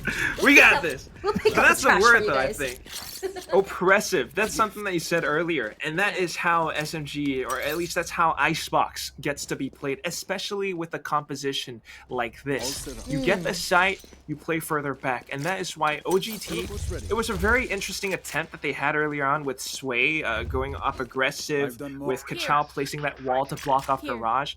It's good, but it has to be better. You have to stay alive or at least find some opening picks.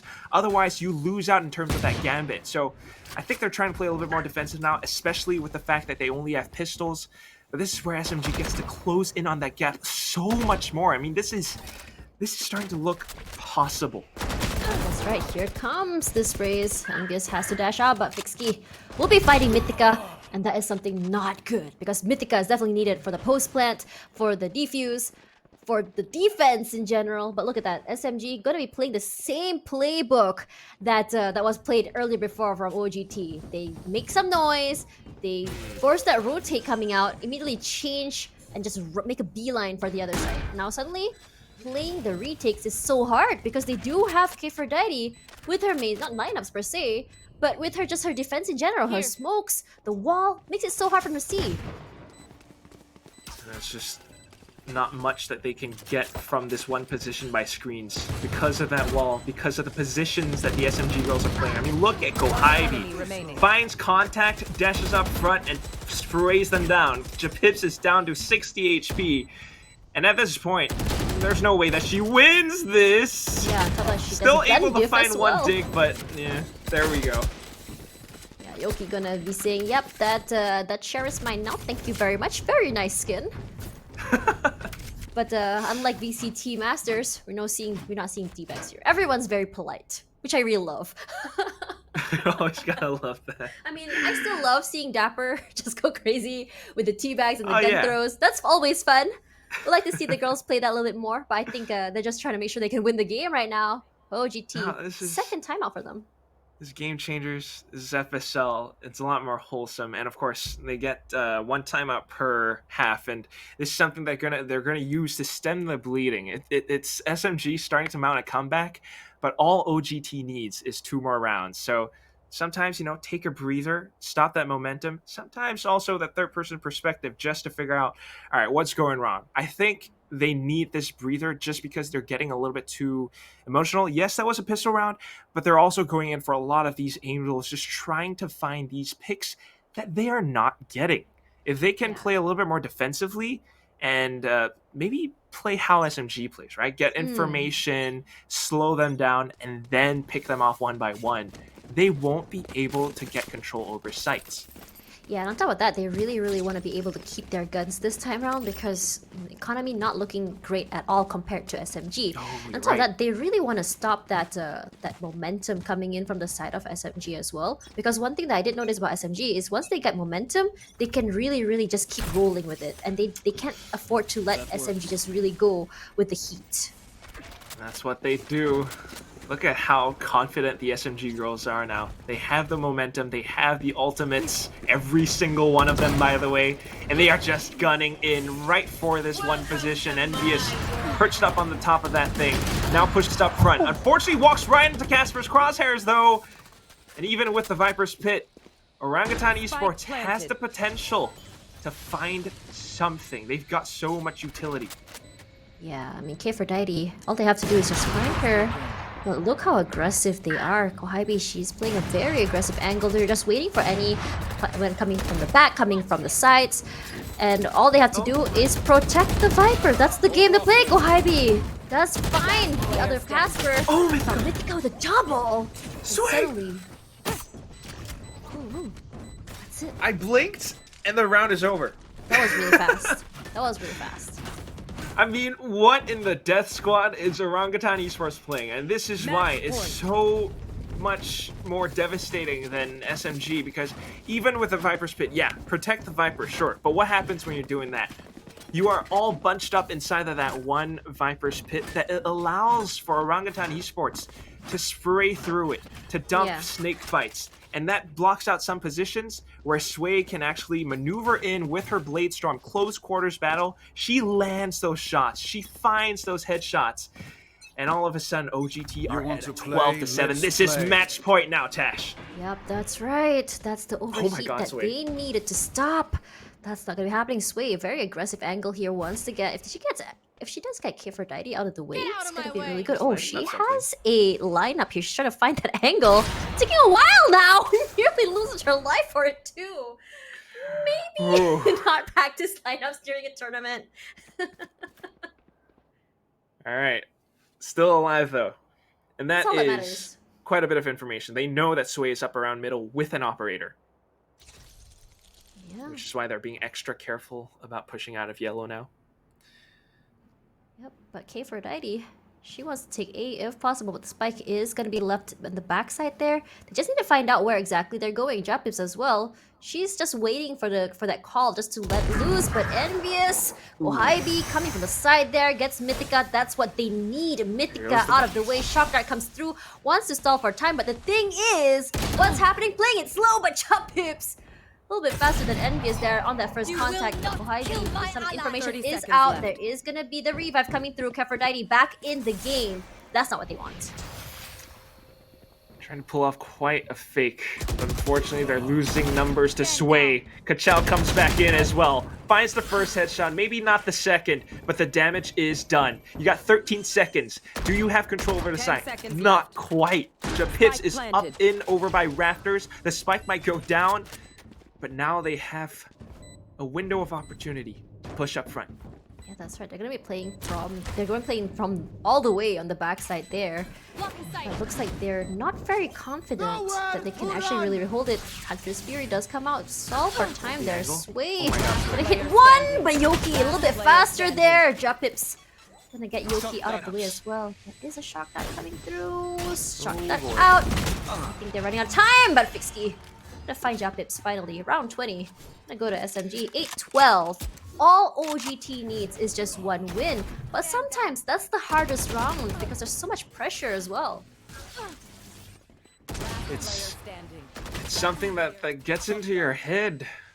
I mean, this was a 2v2. It turned into a 2v1 because of that Hunter's Fury, because Sway decided to push up front with her operator. She didn't have to. And that is why I think, yeah, emotions start to come into play, but of course they can afford to make plays like that. It's not the worst thing in the world. They are up at 12. Even if they lose this, it just goes into overtime.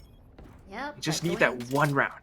going into overtime might be not so great for them, or at least for both teams, rather. Definitely If you not. think about it, because you have to go to game 3 as well. So that's a lot of energy spent there. Casper gonna find the other chamber and say chamber diff for now. Still a lot of control for SMG as they push up front, getting the spike down, looking to set up those post plants again. But look at how comfortable the Orangutan girls are. They're just waiting to play retakes. Yeah, they really are. That's how they play it. But we all know Mythica, she likes playing those retakes. She's very, very happy to be playing an agent she's very familiar with. Japips trying to find some information there. Finally does get it. They'll be taking their time here, Casper. That's 2 hits popped. Can it be 3? Not sure yet. Fixky finds 1, but suddenly Fixky's all alone. All alone. There's no one here beside me. Sorry, bro. Just on No there. fireworks today, my friend. Defenders win.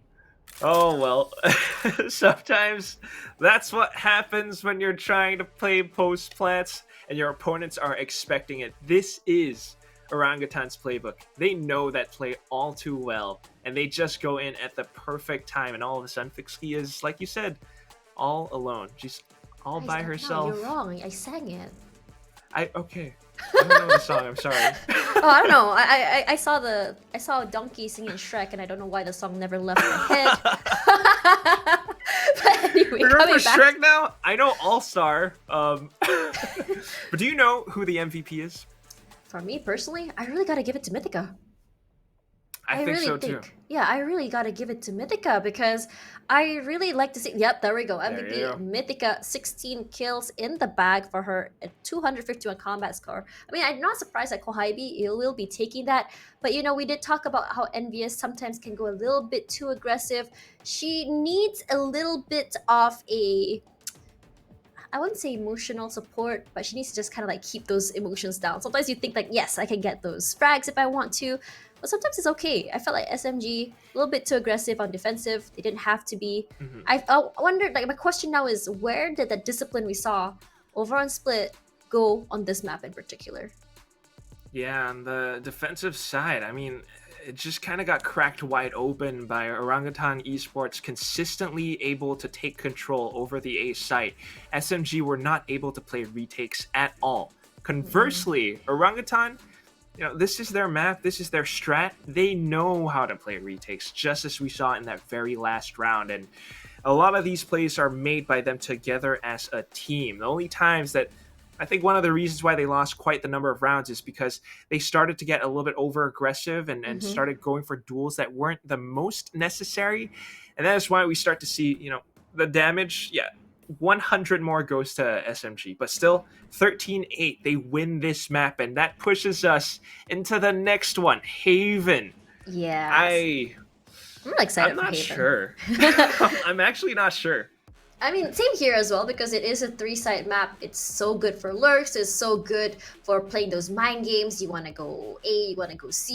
You can just play B if you want to, if you're feeling really, really spicy. Personally, for me, I would really like to see more of those anchor plays from the side of both OG Mythica as well as Kifrodite. But for now, we're going to take a quick breather because we are overheating as well. After this, we're going to go straight to Haven. So don't get anywhere. We'll be right back.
everyone, and welcome back to the Valorant Game Changers Asia Pacific Series. This is open number 3. We are seeing a 1-1 score for the two teams right now, which is our favorite teams, and a head-to-head battle between the two Vipers.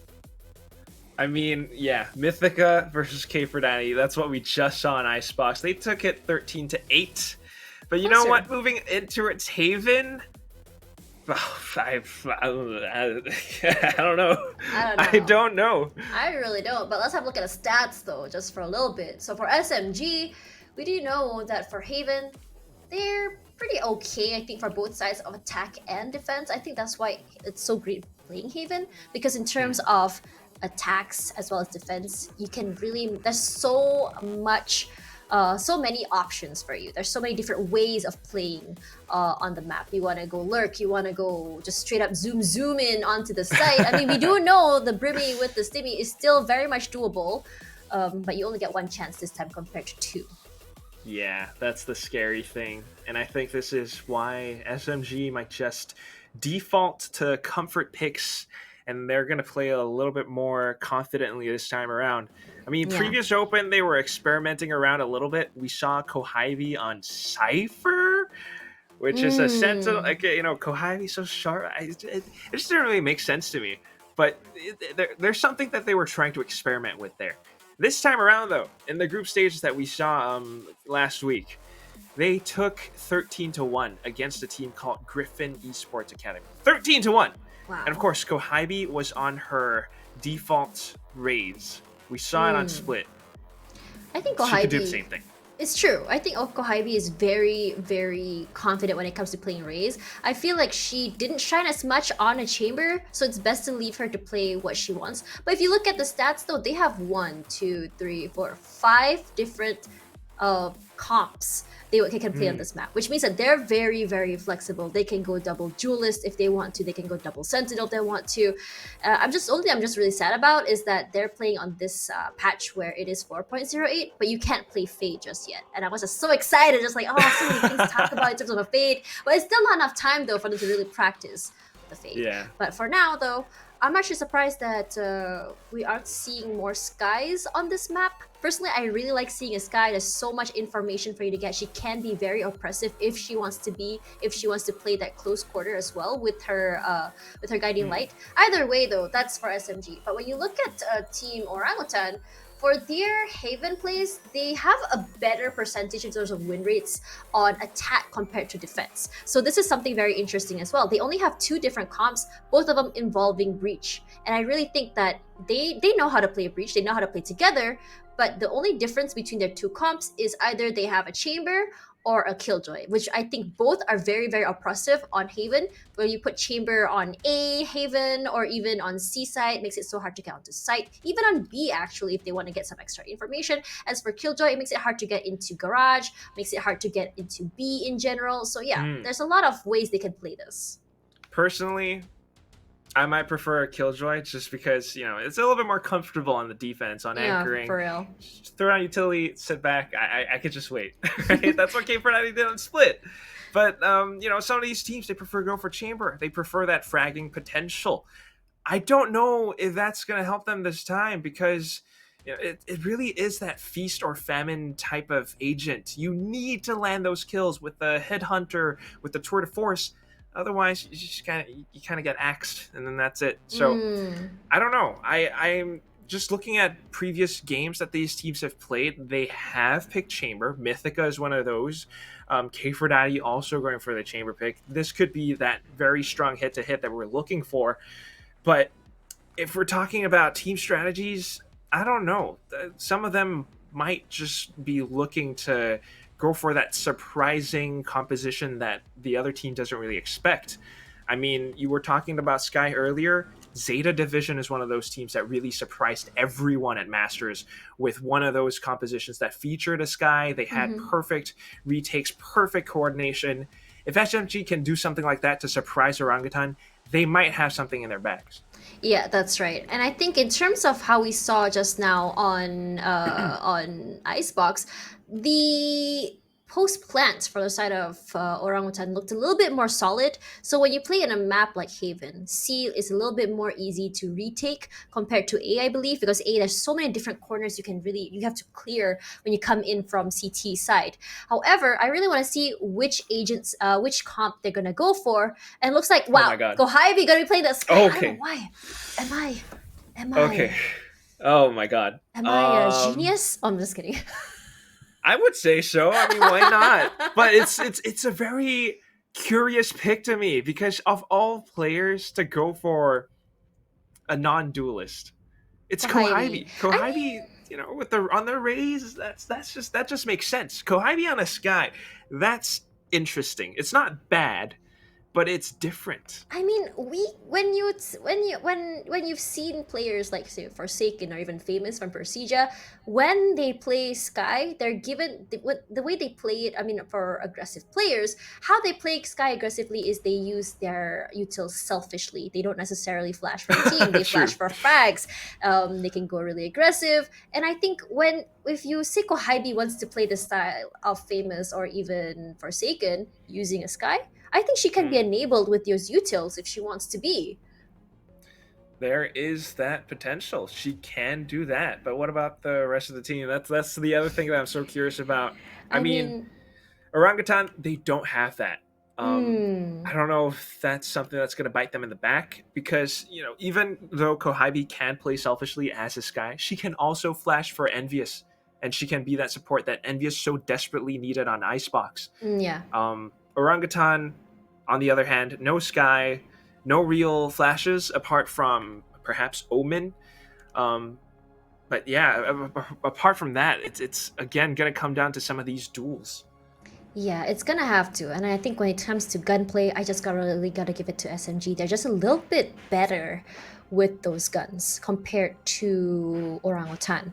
So when you look at that as well, I mean, you can talk about being enabled, but also if you look at the way how Persija or even PaperX played it when when they do that, is the fact that they do have a dedicated duelist. They are able to, you know, play as aggressively as they want to, so long as they get those picks. So if say maybe the first flash used for the duelists in order to get the pick, and after that play selfishly for the post plant, also very, very doable. If they want to play flanks, if they want to just go rotate somewhere else and get those picks as they rotate over, also very doable. But at the end of the day, we can talk about those players over in VCT, but we talked about this as well. It's a matter of the execution. Are they able to get those picks? Are they able to play like Persija's Famous or PaperX's Forsaken? At the end of the day, you can be a coach or an analyst. You can just put them, say, go here, go here, go here. But if the execution is not done well, what's the point? Yeah, so I mean, I hope they're warming up and everything. It's going to be a very intense match because whoever wins this moves forward in the upper bracket, and whoever loses, they're gonna have to go for that long and arduous lower bracket run. I mean, some might say it's more fun, but you know, it's a long marathon, and I don't know if you have the stamina to go through all of that. Just kidding. True, but it's open 3. It's open 3. You're running out of chances to go in for that, top 3 spot if you want to qualify for Game Changers APAC Elite. So here we go. SMG once again starting out on defense, and already we're seeing some aggressive peaks. Oh my god, but Sway just pushes up front. Yep, that's right. Sway taking in that damage there. Life a little bit low. They don't have those heals coming through for Hybe. I think that's why they chose a Sky. The potential for picks, the flashes, also the team heals are just so good so long as she stays alive. But I don't know how long it's going to be happening. She plays that aggressively. Flash does come out though. Yoki not quite able to land the shots there. Coming from the side, immediately teleports. That's a very interesting way of using chamber. I'm going to copy that. It was a good position from Yoki, but unfortunately not quite quick enough to stop the from going through. K490 just shows up all of a sudden though. Headhunters, and she finds 2. And that brings us into a 3v2 scenario. OGT still with a spike planted. They have the advantage. All they gotta do is tap away, and they will be able to clinch out the pistol.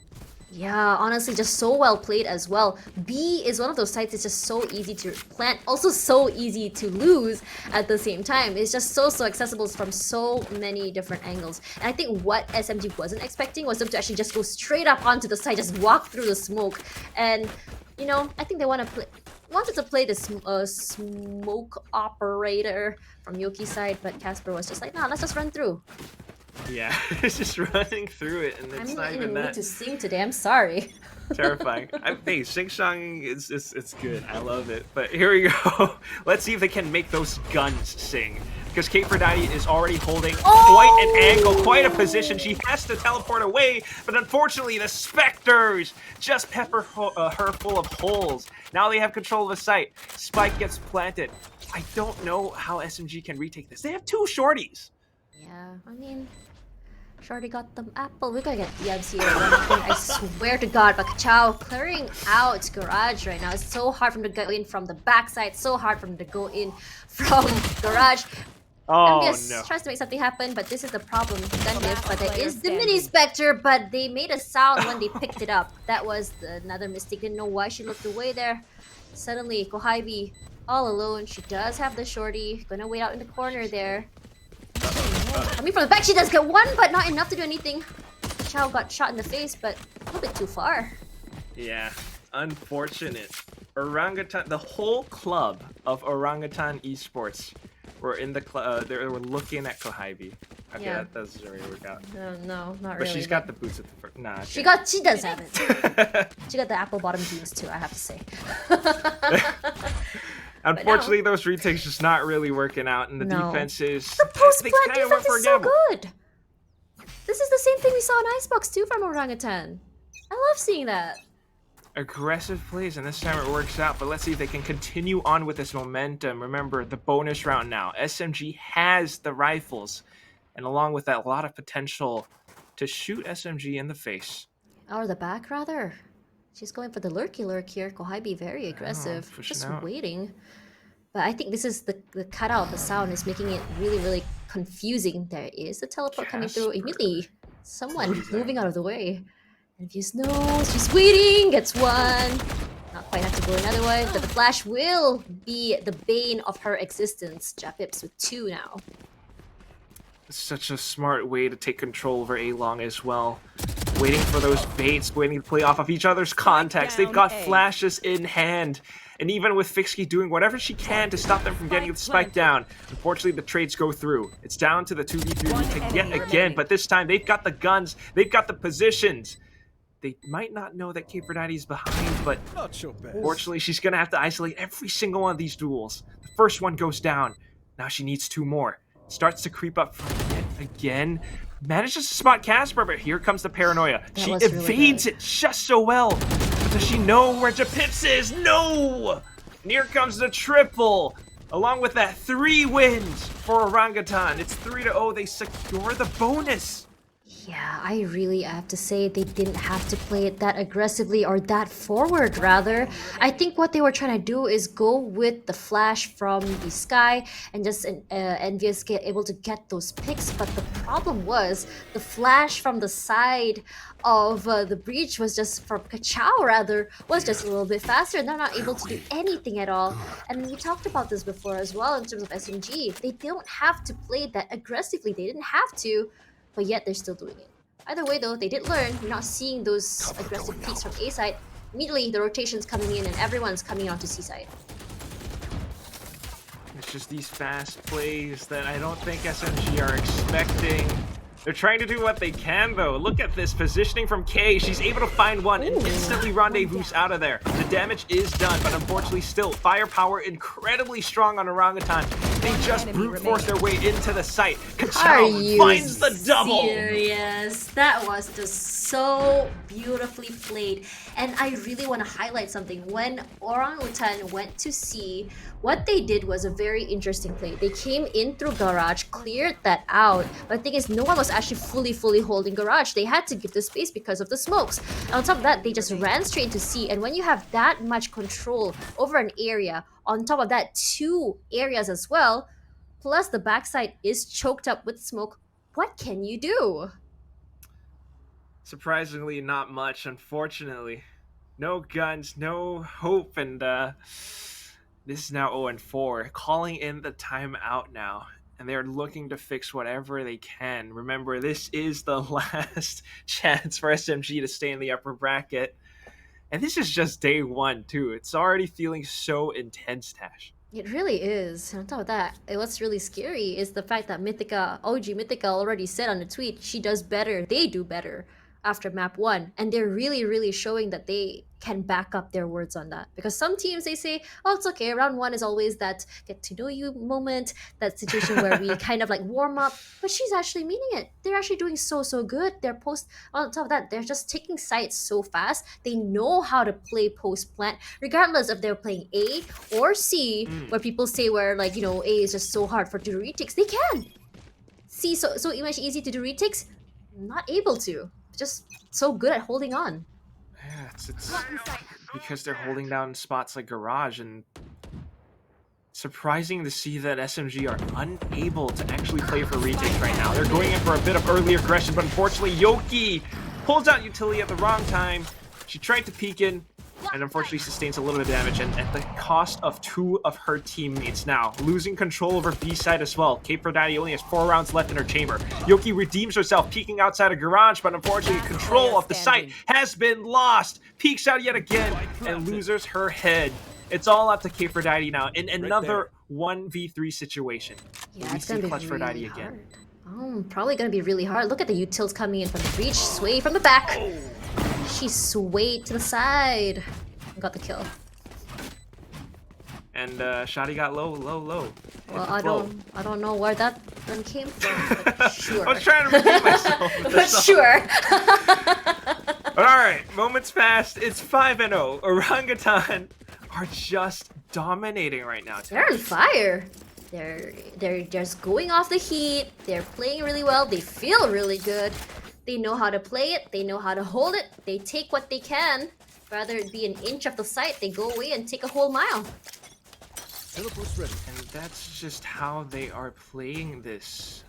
I mean, whether it's mid, whether it's B, they are so quick into this. They are so confident, and they are feeling it. Unfortunately, this time, though, Rolling Thunder comes out soon, and all of a sudden, SMG loses 2 of their players. They were trying their darndest to hold it down, but the fort has been cracked open.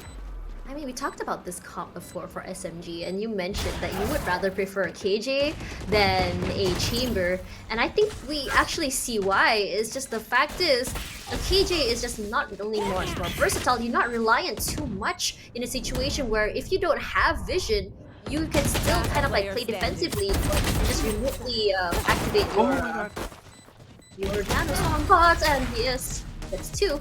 Not quite enough to do anything, and here comes a song I really love to hear every time we get a kill. Wow, that's a 3rd song. 4th song? Jeez. We got dubstep beats. We got 6 O's. Yo, what's 6 O's? That's good. Are not slowing down. Yeah, that's actually really good. Now, I just really gotta say, Orangutan doing so good. And on top of that, I'm not really sure because we didn't see this confidence on Split because we saw that slow sort of plays coming in. And I was just like, okay, maybe they don't have that confidence just yet to play. But right now, they're just so aggressively. They're not scared at all to just push onto site. They're not afraid, but this time they might start to fear Envious's presence. She has an operator. So just by position alone, they force Orangutan away from A and in towards the arms of Yoki, who is anchoring Seaside all by her lonesome. This is not good. All by myself. Yoki's a bit too aggressive. Here comes the blades coming through. Sway doesn't know that he's playing a smoke criminal in the smoke right now. The question is whether Sway is able to get those knives. Yoki takes a little bit of damage right now. There's information.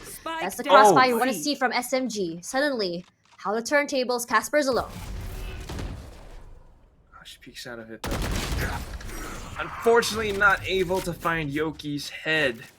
And who knew? All by herself. Yoki, with such a shallow, deep cover on in the middle of the site itself, was able to use that to buy enough time for her teammates to rotate over.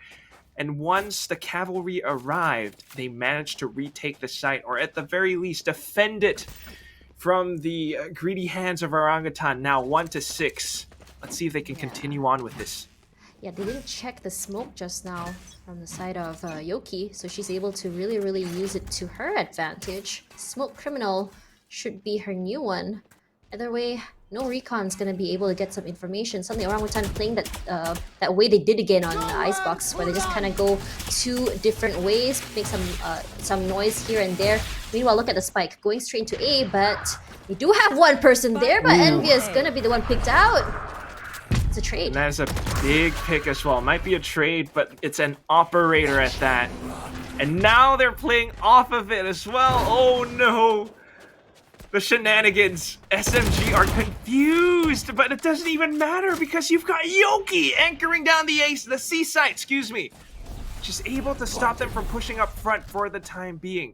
Casper now trying to tap the spike to bait them into peeking her. It's down to the 3v4, and you've got Mythica on a deep lurk. Able to find the first, gets the second, and that is big value. It's 2v3. I don't know how SMG can retake this from this point. Yeah, it's gonna be really hard. That was huge just now, Mythica with a 3K. She's feeling good. And now Recon Bolt does reveal them, but doesn't even really matter. Let them know that we're all here. It's only one person anyway. All of Haven knows. Well, all of Haven meaning Fixed Key. I don't know what she can do. I mean, it's not K4Dity or Clutch for Dity. Can Fixed Key change her name to Clutch Key? She's running out of time. Yeah, she's only got about 20 seconds at this That's point, 4K. less, but oh my goodness, Mythica! Stepping up. She really Peaks is. at the right time too. Yeah. 1-7 now. She had a feeling in her gut. Oh, they play I off got of a that. feeling. 5th song. Woohoo. But really, I really gotta say, Mythica's picks here has been absolutely huge. It looked like it was really good for SMG. Like they could just steamroll it down, it seemed. But because of those 2 picks, because I think they weren't expecting someone to be lurking like that. That's why they really have to be careful. Because they know like, okay, Mythica, she's gonna be lurking. There's always gonna be someone lurking somewhere. We gotta watch our backs. And that's what I talked about in terms of Haven. There's just so many ways you can play it. And on top of that, Orangutan is a type of team that just doesn't beeline for one side. They say, okay, let's go A. Never mind, let's go B. Never mind, let's go C instead. Never mind, let's just keep on. It's like a keeping girl choosing SMG on their dinner. toes. It's true. No. I have so much trouble choosing dinner. One time I want McDonald's and then suddenly I want KFC. I can't I make don't up my think mind. everyone. Okay, sometimes I do that too. Honestly, you want to eat different things, but you were right about one thing though. Tonight is gonna be a good night for one of these teams, and it looks like it's Orangutan for now. They're biding their time, setting up for an A execute, and now here it comes. K4Dity has to be the one to stop it. She will find the first and instantly flicks over. Does not see anyone pushing out, but she gets pushed away because of the paranoia. And this allows for Orangutan to take control over the site. Spraying through the dark cover. K4Dity doesn't find anything, and now they have to play retakes yet again. Oh, A side, a pain to get onto. Can go through Heaven. You can go through here. Does get some space here. Envious finds one. Beautiful paranoia coming through. Casper does find someone here, but suddenly you have 2 versus 2. Envious, they do know Japips has to make some space here. Ivy coming from the side there, but there is good crossfire coming through. So 1v1 space coming through. Sway! Again, sways to the side, sways to the left, gets the win. Well, she didn't really, but yeah, I'm gonna make it. There is just no way that you can beat Sway. She's got the Phantom. She's got the spray transfers. Doesn't matter if she has to shoot inside of the Cloudburst or if you peek out of it. She is going to find those shots, and it's also off the back of Japips just finding that frag, turning it into a 1v1, an easier situation for Sway to deal with. 1-8 now. And Orangutan's aggressiveness, their teamwork, it's really starting to show on this map. It really is, but you have to remember as well, I do slightly believe that Haven is a little bit more skewed to attack. So we might be seeing a change again because that's where the comeback happened just now for SMG. But for now, Aphrodite gets that big ka-chow. That means no more flashes, no more duelist. What more can she take? Give them nothing, but take from them everything. Orangutan, though, not backing down without a fight. Even with all of this oppression, all the utilities, all the ultimates, they do something so gutsy as to teleport right in, but they get met in the face by the Blade Storm! Envious! The double kill! All that's left is just Pips. And the spike is dropped as well. She's waiting for the timing for them to peek into her, but she turns away, able to find the first hit. Bursts Envious down. Take flight. Wow. It makes it a little bit more possible. Still, though, it's quite a tall mountain to climb. They are trying to spot her out. They kind of know where she is. Goes in for the reload. She's got 30 seconds to make this happen. Yep, if she gets those picks, she has a lot of time. She 30 can play for seconds time. left. Aphrodite gonna just hold an angle here, not gonna overly aggressively peek. But right now, we do have two people waiting on B. Fix can make some noise here. Jupips doesn't notice someone to the right. She sees someone on the front there. No, but Ivy is there. Didn't have to use a flash. Not even necessary. It's all about the setups. Strafe peeking it, and then just baiting her to walk right in to where Kohabi was waiting. Japips, that's a very good attempt, but unfortunately it's still a little bit too much for her to handle. I gotta say, this is prime observing for our guy. Thank you so much for turning off the wall hack vision. The X-ray vision, excuse me. X-ray vision, yeah. The X-ray vision. I'm on the edge of my seat, Tash. Yeah, it's actually really, really good. Now Orangutan gonna call for the timeout because they need to slow it down again. They can't let SMG get any momentum at all. They win one, stop them. Let's get them out of the way. 8-2, maybe seeing a 9-3 again. Who knows? But 9-3 just now, we did see a comeback happen from SMG as soon as the round turned around. I mean, the sides switched. So we might be seeing that again. So the question now is, for SMG, are they able to take and hold site? Are they able to play post plant? Because right now, how Orangutan is playing this solid post plant, and I wouldn't be surprised if they can do a solid defense as well, since they're playing post plant so good. It's one thing to consider for sure at the very least. Orangutan, they have so many rounds. They have quite a playbook as well, especially on defense if they need to. SMG needs to chain in the rounds right now, and off of that thrifty win, they just might be able to make that happen. Here it comes. They have the economy. They are starting to get a little bit more comfortable going for these somewhat aggressive positions. Look at what Kohabi is doing down by C Long, not to mention A Long with Aphrodite as well. Yeah, we do have someone watching flank. Just barely missing each other. Kohabi just playing it real slow and real safe. But Yoki, beautiful angle there. Gets to see above the smoke while they see nothing at all. That's how you want to play as an Omen. I'm gonna steal that one. Here we go. Look at how they're pre-aiming these spots as well. Casper is able to take down one, and that evens up the odds. Off of the one frag now, they are making quick rotation over. B is possible, but if they go in towards C, and Kohabi hears this, if she can find a couple more frags, that will be humongous! Gets the first frag, goes in for yet another, and the damage is done! All that's left is Casper. Very beautifully played. Love to see it. Beautiful plays as well as a backup from the 30 teammate seconds. now. Aphrodite is there. Sorry, we could not work out our differences. Aphrodite is there. Last 3 round to before 8. the switch. And SMG Buy for you. My stand a trip. chance. My question now is, for a long time we saw Envious as well as Kohabi. Play on the A-long side, trying to go on aggressive there. But for a long time, they could have just sent Aphrodite to hold on site like that. It's a lot safer for her if she wanted to play that way. We didn't see that until now. And I'm wondering what took so long to put her there, because it makes more sense for her to play aggressively on that side. Because she does have a little bit more of a escape compared to the other sides.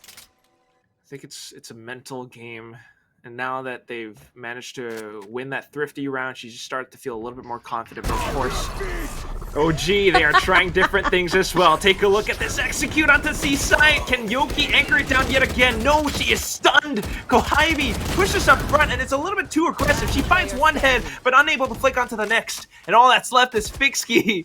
Look at her Iron Minima Phantom. Oh no, 1v4. Yep, 1v4, and this is the situation right now when you are put in a situation where you take sight so well. And I think that's what Orangutan is able to do. Once they get sight, they get the plant. And when they get the plant, immediately things are just solidifying. They just know how to play post-plant. It's just so good. It's like the domino effect, right? They get the one thing going, and then everything else falls in place. Yeah, on top of that, I mean, the adaptability. I was just talking about how Orangutan took too long to adapt and SMG was a little faster.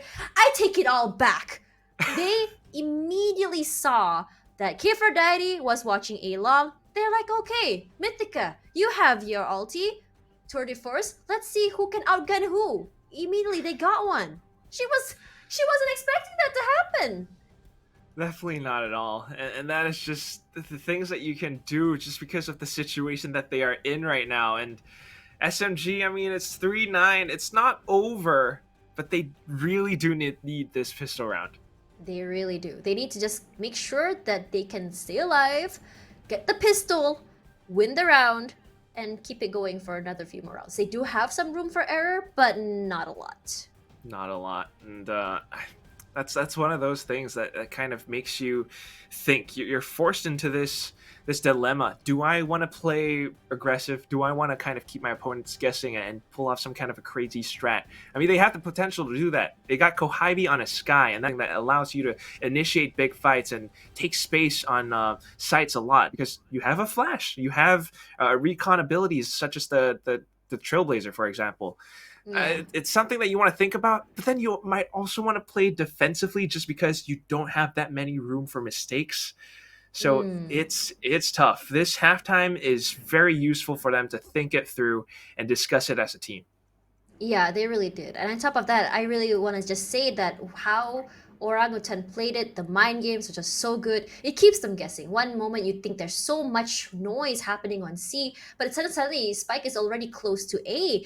I mean, yes, you do still have one more person waiting on site. I mean, like Kifradite, but in that situation, I mean, when Kifradite is around, great. But what if she's already picked off? What if you lose those big picks or big anchors? But personally, I think Kifradite, while she is good on a chamber, as you mentioned before, Killjoy would have been better for her because she's a little bit more in a situation where she's not putting herself at risk, can just play for time, wait for teammates to play together. Because what I'm feeling right now is SMG is just being picked off one by one. They don't have that numbers advantage, regardless of the rotations. It's possible. I mean, that's what I was thinking about. You know, even with Killjoy, you have a lockdown that you can use for retake scenarios, and that was something that we saw SMG lose out in quite a bit. So, you know, regardless of the decisions, they've gone with the chamber. They have to make it work right now, and they are leading the charge with this Headhunter. 5 rounds in a chamber, no armor. Kifradite is out for blood.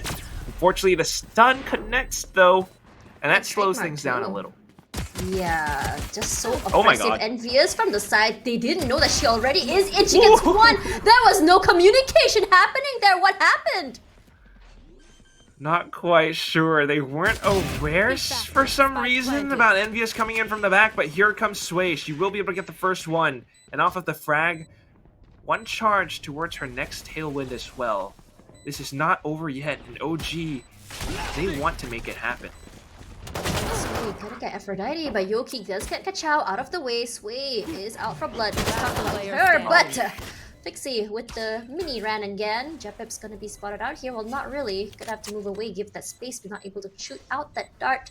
She's all alone, but Yoki is playing from the side there. She does get it straight to the head. Really interesting approach by SMG, just going in so aggressive. Not even sure how it happened, but perhaps someone left garage a little bit open. They left it all up to the trademark, and that allowed for Envious to really go in all the way through to C-Link. Something that Orangutan were really just not prepared for. Like you said, right, there was that one moment where it seemed like there's a lack in communication somehow. And that's really Yeah. the crucial moment where they broke the side apart. Let's see what happens on the next. Yep, that's right. They're aggressive. They want to get those picks. We did hear a dash away.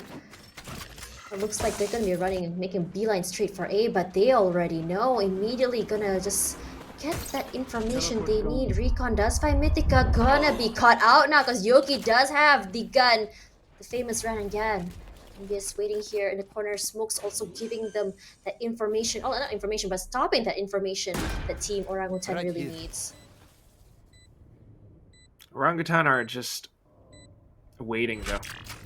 They feel it feels like they're comfortable. They are going with classics. They know they can afford to lose a couple of rounds, but of course they want to make this expensive as well. Here comes the execute, forcing them to turn away because of the recon ball. But oh my god, sprays are perfect. You got Kohibi, you got Envious, you got Yoki, and they make it a flawless win.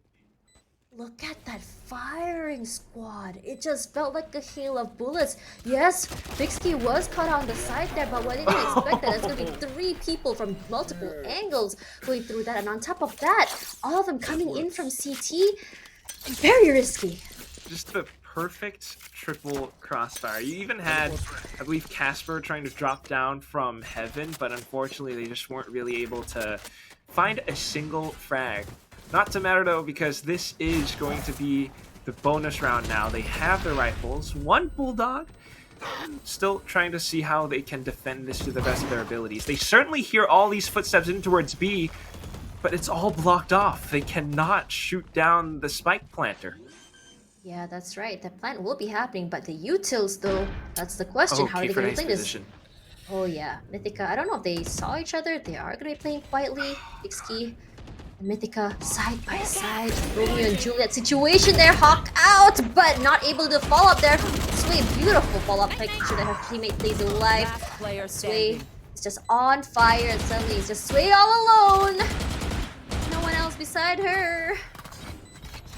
It's a little bit of fire, but Envious just has a little bit more. The quick dash though! Ooh, She puts herself in a precarious position, going in for those frags, but Fisky is just prepared. And here it is, the magical number 6 to 9. SMG are coming back into the game. They take the bonus and crumple OG's economy. Yep, that's right. On top of that, they really know how to play on B side. We just talked about how it's easy to plant on B, but hard to protect B as well from so many different angles. And I was a bit worried because once those smokes go out of the way, what are you gonna do? Because you use so many utils just for plant. But they were ready. They knew how to play it. And I really gotta say, Envious stepping up in that round. Really love to see it. It's what you talked about. The attacking side just gives them so much freedom right now. Look at how comfortable they are just aggressively walking down A long. Mythica knows this, but she's afraid as well. She only has her hit hunter to work with. 7 rounds, sure, but no way she lands every single one of them. And so many players are rushing down her one spot. They take quick control over the A site now. And this is not a favorable retake for OGT. Really not. Just choked out, no information, no vision. If they do that same thing again, everyone coming in through CT, you know it's going to be a 3-way, 4-way firing range. They tried to clear out the area with the breach, but Envious a little bit faster there. Jumping some Mythica now out. Ivy, they didn't realize she was back there. Nowhere to go. They had all angles covered. Tash, could you help me? I think I dropped my jaw on the ground. That was flawless. I mean, sure, up against pistols, but wow. Wow, yes, but we gotta do it the TikTok way. What's the TikTok? I think I dropped something.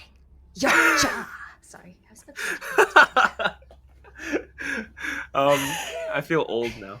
I'm pretty sure I'm older than you. Orangutan could have had a timeout here because SMG, how many rounds in a row? We just talked about how SMG is able to go off heat. This is one of those moments. They got the guns immediately. They just crumbled everything, and now suddenly they can only afford 2 rifles. Or I'm not sure if they. They can afford more. They can afford more. They can afford more. Yeah, but after this though, if they still lose this, it's gonna be rough. They're gonna have to go thrifty again. If they can, that's also the question.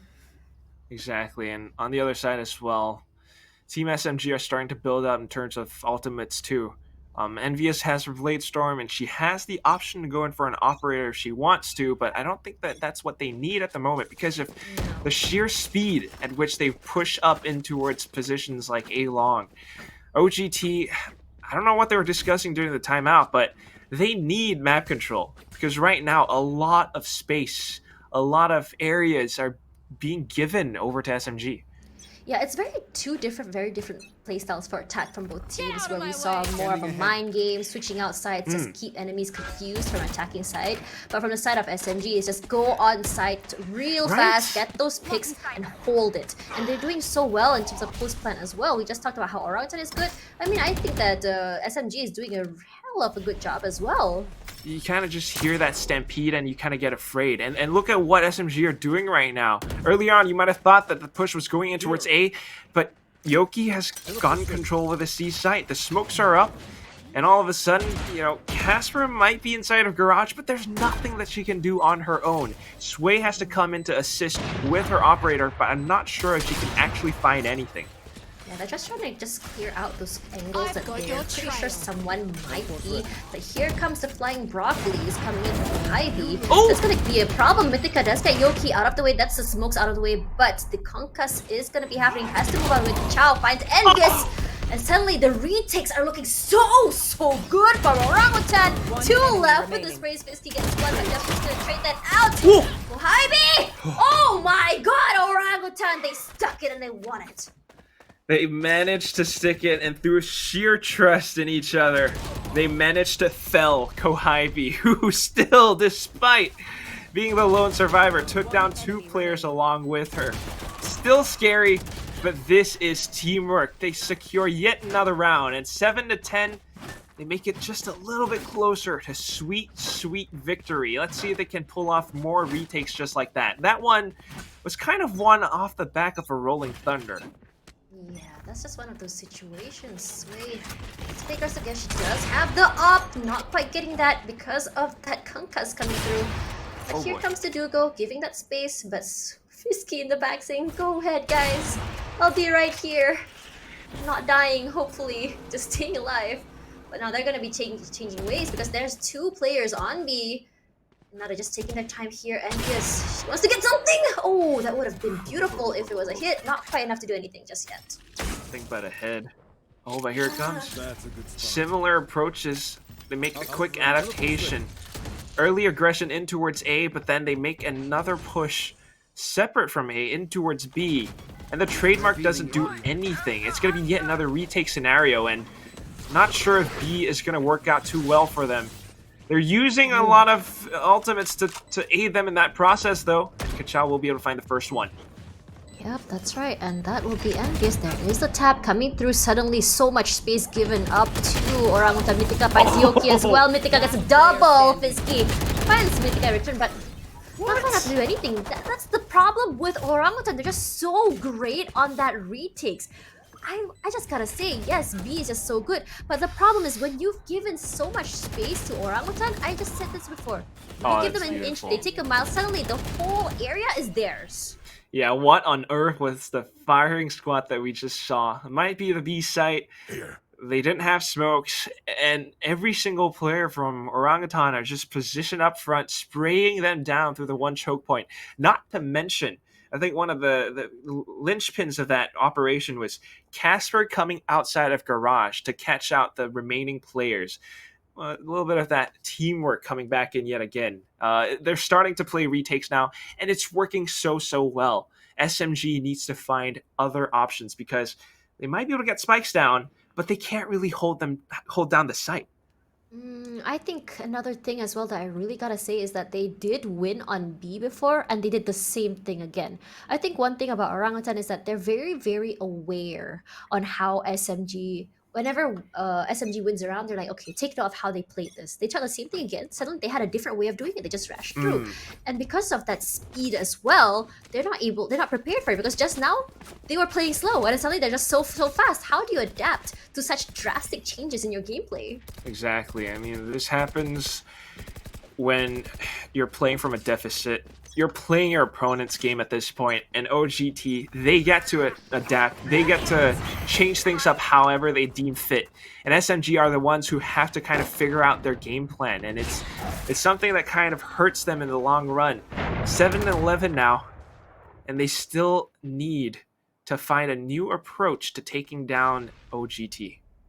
Yeah, that's right. Kohibi clearing out the area of sewers here, leading the charge. No one is on A immediately. They have so much map control. They've already smoked off Heaven. They've smoked off CT as well. Japips, even if you go up top here, what can you see? She's going to want to send her owl drone down. Meanwhile, the rest of them slowly making their way over, making sure that no one is trying to pull off a deep lurk, no one's trying to flank. Setting up for the full retakes. A site though, so this is not going to be easy, but it's aided by utilities. Here they go. Oh no, Yoki. That was beautifully played, SMG. Getting 2 out of the way. It was a great initiate from Kachao. Not quite enough to anything just yet, but Casper does make Kohibi as well as Engus is down. Keferdite getting 2. Clutchmaster, can you do anything about this? Mythica with the tap. Waiting for something to happen here, but Keferdite from the back, she didn't even realize. Heard it last second, might have spun around, but unfortunately, still is no advantageous fights in that scenario. They managed to do something though. I mean, teleporting in all of a sudden, I don't think Envious was quite expecting that, and they got overwhelmed. This is a glimpse of hope for both sides, as SMG has figured out one site that they desperately need, but OGT are starting to figure out how to retake it as well. SMG, they're going to need so much more than just planting spikes down in sites. That's right, they know how to do the bait and switch right now, but Sway not allowing any information given, but they do know that someone is on A. You can see their shock darts come through. Nothing quite happening. It's just like using out utils, just trying to buy some time. But still a lot of time still. They have so much time to play with. Flying broccolis are out right now. Seekers rather. Sway gonna shut out, but they do know that there is someone in garage. Look at that, Keferdite immediately trying to clear it out. Well, that was a curious paranoia. It doesn't really connect onto anything, creates a lot of space. But I don't know if it was better saved, because they know that OGT have been playing retakes for the past 2 rounds. So now they are trying to set up for post-plant positions as well. I mean, look at how 3 of them are positioned up over by C-Long. 4 if you count Yoki as well, hiding in her own smoke. But here comes OGT. Now she's smoked out and also flashed as well. Here comes the Hunter's Fury. Sway out of the way, and Yoki does find Mythica as well, but Yoki gonna be found out by Casper. Kachao tried to go in aggressive there, gonna be found out by Keferdite. Kohibi from the garage. They didn't even know that she was there, and suddenly it's Casper all alone in the smokes, and look at that, how many bullets, as well as the shock dart coming through. You can't really do anything. I said that SMG needed a little bit more. This is that extra. This is that upsized site take, because now they figured out a way to play post plants as well, playing it from a safer position, one that is not vulnerable to OGT's retake strategies. And we're starting to see a lot of these adaptations. It's getting so much more exciting. 9-11, and they are able to stop and prevent OGT from going towards that match point. If they can take this round away as well, they crumple OGT's economy. It. Here is the Dougal coming through, clearing out. Suddenly, it's just so clear, and you know that if it's clear, they are gonna go with sheer speed. Casper all alone here. She is gonna throw her ulti out, but not fast enough. Envious just faster. Envious gets 2. But meanwhile, Kohibi out of the way, but does it matter? They already have the site. Spike planted. Retake's not working out anymore. They've got the positions, but here comes Sway, finds one, but Envious makes it an even trade. Down to the 2v3. Yep, that's right. Kachao and Japips. They're both coming in from the backside here. They both are very aware. They are going to be clear out that front point. They are. They do have the information. Teleport from Yoki to the backside there. They want to play a more safer distance. enemy But it is planted for long, but Envious was from the back. She has a 4K. Can it be a 5? That's the question. Gonna be an ace. If they ring around the Rosie, Envious, not quite enough to get that ace. But all they have to do is buy time. Kachao has to move out of the way. There's no time for the defuse. And just like that, the tables turn around once more, Tash. Kachao might have a Rolling Thunder. She might hold on to this Vandal, which she really needs to do so. If she died, that would be so terrible. But here goes. Take a look at gun. OGT's economy. Yeah, they have one gun. The rest of them, Right here. not much. They Right gotta here. save up. And SMG are very likely turning this to an 11-11. I mean, we started out, what, 8-4? It wasn't looking so good at all for them. I mean, we saw some dominant plays from Split. It was very, very one-sided. And then we saw a comeback chase from SMG on Icebox. Didn't quite clinch it, but this time SMG, they want to win it. Sway wants the ulti, she wants the blades. That's very risky, but she is willing to throw everything out of the way because it is a thrifty round regardless. We got Bladestorm versus Bladestorm, but they're playing right into SMG. They've got all the info. They got the Rolling Thunder. It doesn't connect, and Sway is looking to find some heads. Gets deleted by Envious, though. This time, Envious wins and comes out victorious. They've gotten the spike down as well. Mythica and Casper, what can you do? That's right. Smokes are out. She can get some information here. Envious is just waiting. Mythica needs to get those headshots rather, but it's gonna be hard. It's a 2-on-5. She has to make something happen here. Gonna be both pushing in. One, make it 2. Not quite. Mythica and Envious, but K4Didi, it will always be there to clean up. DBKL. DBKL, but still. Look at the score now, Tash. 11-11. 11-11. Make a wish! I'll make a wish. I don't even know what to wish for. I want both teams to win. I mean, I just gotta say, SMG, 3rd, 4th place for a long time. But it's always, I mean, we want to see SMG go up on top because they've been on 3rd, 4th place for a while. But Orangutan, a team that we know, we for a long time we thought that Orangutan wasn't even gonna make it. But they look so good right now. Yes, they do. Sway's gonna sway away, whiffs that actually. But it's enough information. Now she's looking to stop them from pushing up front. SMG not backing down without a fight, though. They just continue to walk up front. Japips able to find the double. Gets the bird! And just like that, the spike has been dropped. Sway is still alive as well. I'm not quite sure what SMG's game plan is at this point because they continue to walk up front, but Japips with the Quadra and Kachao to finish. They could go to match point. That was not the play! Why would you go up 1 by 1 like that? Look at this. You know that there's Japips there. Like it or not, use your utils. You do have smokes, you know that. And on top of that, maybe swing together. Oh, that was not the play to go. SMG just fumbling. Probably the stamina is out. Maybe they're just getting really, really worried because they're so close together. There's a lot of pressure. No clue, but they need to make sure they can go into overtime. They really need it. They have quite a bit of bank to work with, so that's the one hope that they have, but can they really make it count? Going in for the desperate A push once more. This time positions are different. Japips and Kachao are the only ones here to stop them. Meanwhile, Sway makes the quick rotation up around. Will SMG make an adaptation once more? No! They commit to it. They lose K4Didi. That's bad. You really need K4Didi for those entry picks, for those defenses. You need her for DBKL work. Now she's gone. However, still very winnable.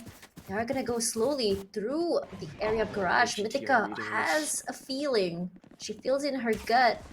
But yeah, she is gonna get smoked out there immediately. The flash and the smoke's gonna stop Sway from getting those picks, and Fixkey just a little bit faster. Oh no! Casper in the corner! Able to find one, and we're back to the 3v3. Still possible for both sides, but no, they're stopping the spike plant, Tash! Oh, Mythica is really stepping up this game. Yoki finds Mythica finally in 30 return. seconds left. 2-on-2. They want to play it differently. They want to switch away. They want to go to different places. The teleport is coming in from Yoki just to bait out, rather. Go straight to A. That's really, really far away. They have to buy some time. Meanwhile, Fix Key making sure the other Spike side is planted. clear out from the other Oh side. my god. Still possible, We're but it's keeping going the to be really hard. overtime dream alive. They have the advantage. The spike planted in such an open position. And all they really need to do is to win their duels and hold it all the way from long. Japips and Kachao. They only have about 25 seconds, maybe. Fault line doesn't connect. Oh no, that's terrible. Recon bolt as well. It gets shot out. One shock dart flies in through. And unfortunately, they dance around it. She's got one smoke to work with as well. Goes in for the piece. They secure it. It's overtime. 12-12. SMG. Oh my god. Switching. This is just so close. Just like you, I'm on the edge of my seat. I really gotta say, both teams are absolutely tenacious. One team reads one playbook and the other just follows suit.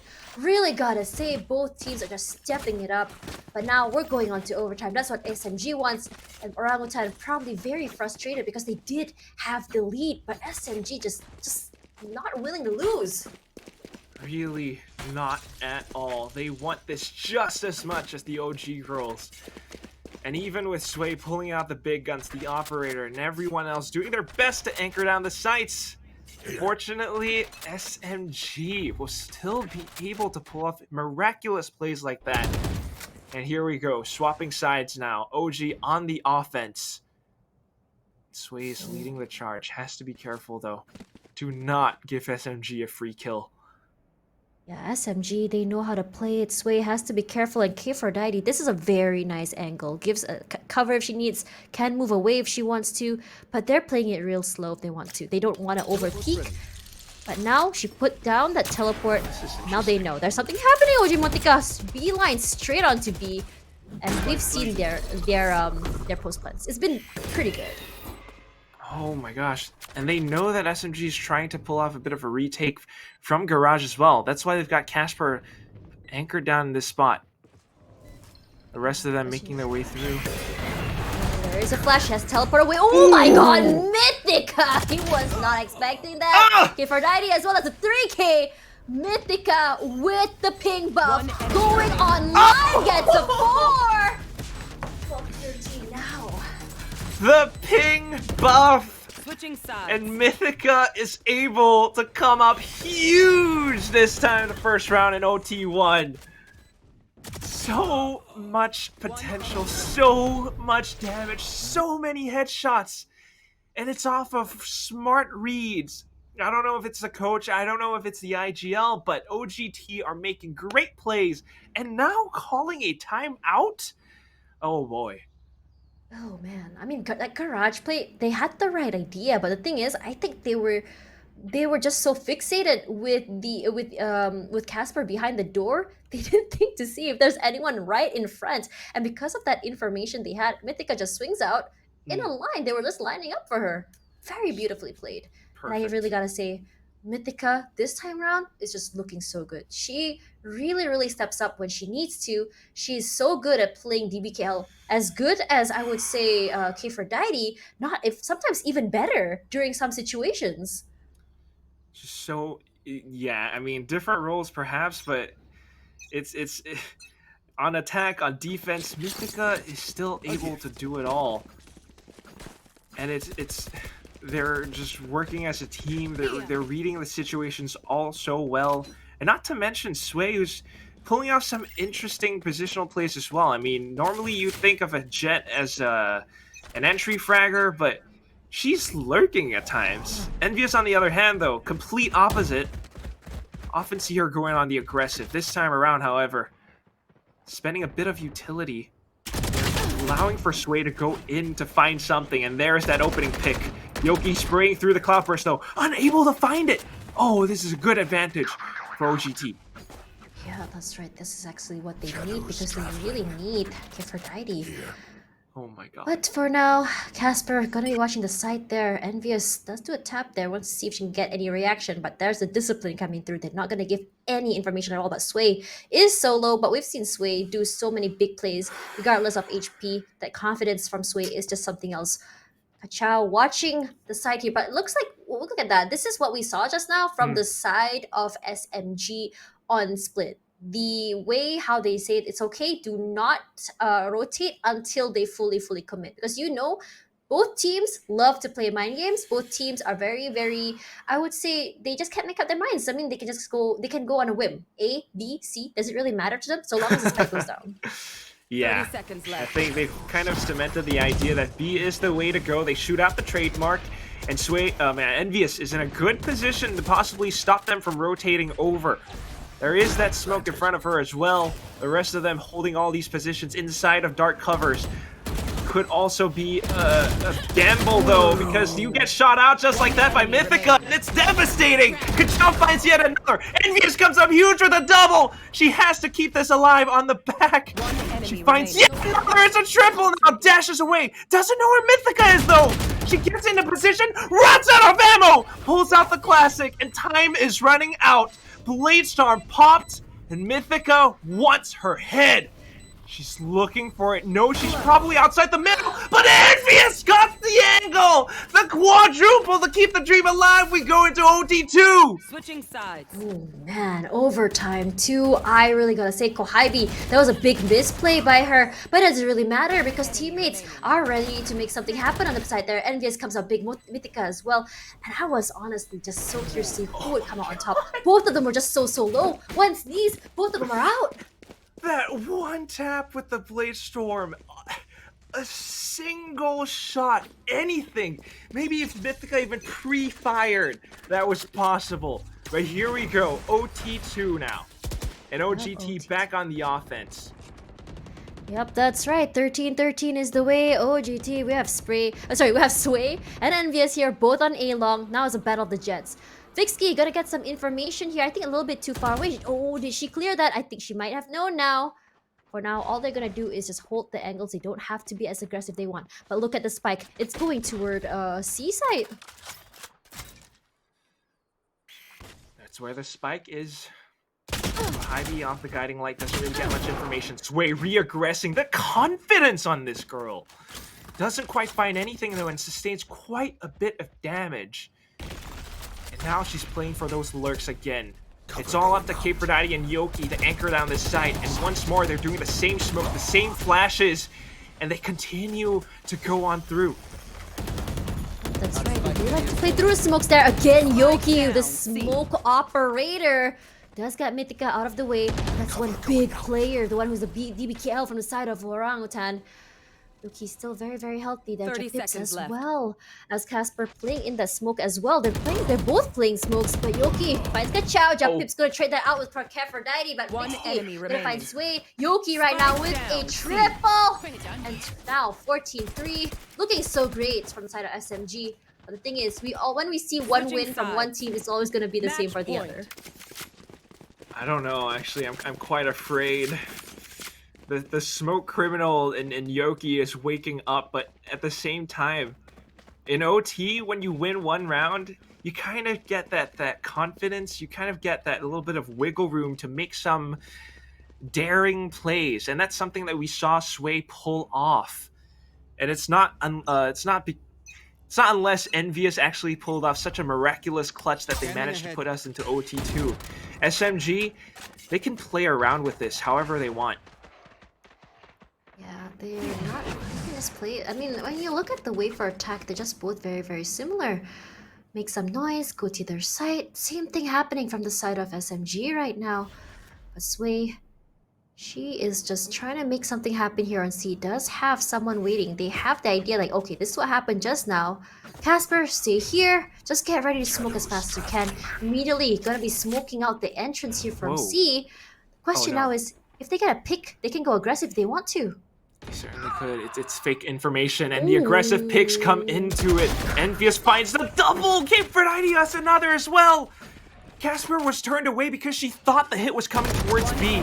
and not cutting them off on the rotations. Envious. She's got the Blaze Storm. She's looking for the last one. Ka-chow. She's fit to get 3. It's a flawless win, and SMG close this out 15-13. Oh my God, Tash. Oh no. Just such a close match. While round 1 looked so dominant for SMG's side, it looked like Orangutan really showed their true colors on different maps. Icebox, Haven, they own it all. But SMG, just a little bit better, I have to say. If there was a playing field, both of them are on the same. I just gotta say. Just so well played by them. Just truly, I mean, both teams incredibly well played. First of all, SMG with these sudden star plays by Envious. Oh, I never expected to see this from her. Kohibi, yes. Envious, I've never seen this before. And on the other hand, OG, I mean, Mythica with the 5 ping buff. Honestly, they managed to push SMG into overtime, and that in itself is it's a big feat. It definitely is, especially from a team as experienced as SMG. On top of that, I really gotta say, Mythica looking so good with the ping buff. She has clutched so many times, got those big plays, as big as you would say a duelist. Either way though, I just really want to say congratulations to SMG making it up over to the upper brackets. But look at that, MVPs are gonna be the Battle of the Jet, Envious and Sway. So close in terms of kills, 29-22, only 7 difference right now. So what exactly separates them? It was literally just the last round. It was a cat and dog chase. I couldn't agree more. Those last 2 rounds, maybe even 3 rounds, Envious stepped up to the plate. Envious, like something awoke in her, and she saved her team from elimination, pushed us into OT2, and just managed to close this out in such a beautiful way that oh my God, SMG this time around, I don't know, they might just be able to secure their top 3, top 2 spot perhaps. Oh yeah, absolutely. On top of that, we were just talking about how maybe Envious might be struggling a little bit on the Jet, especially with the Jet changes. But that's the thing about Envious. Once she gets to it with the dash available, she can play as aggressively as she wants, and she gets rewarded for it. Sway does play as aggressive, I believe, but Envious really stole the show, I believe, because on Icebox we didn't see that side of Envious. I think. Once we moved over to the side of Haven, that's when we really see her start to shine. Either way though, congratulations once again to SMG. We'll be seeing OG playing on the lower brackets, but the night is still not over. We still have 1 more game to go. Want to find out more? Stay tuned. I'll be back in a little while.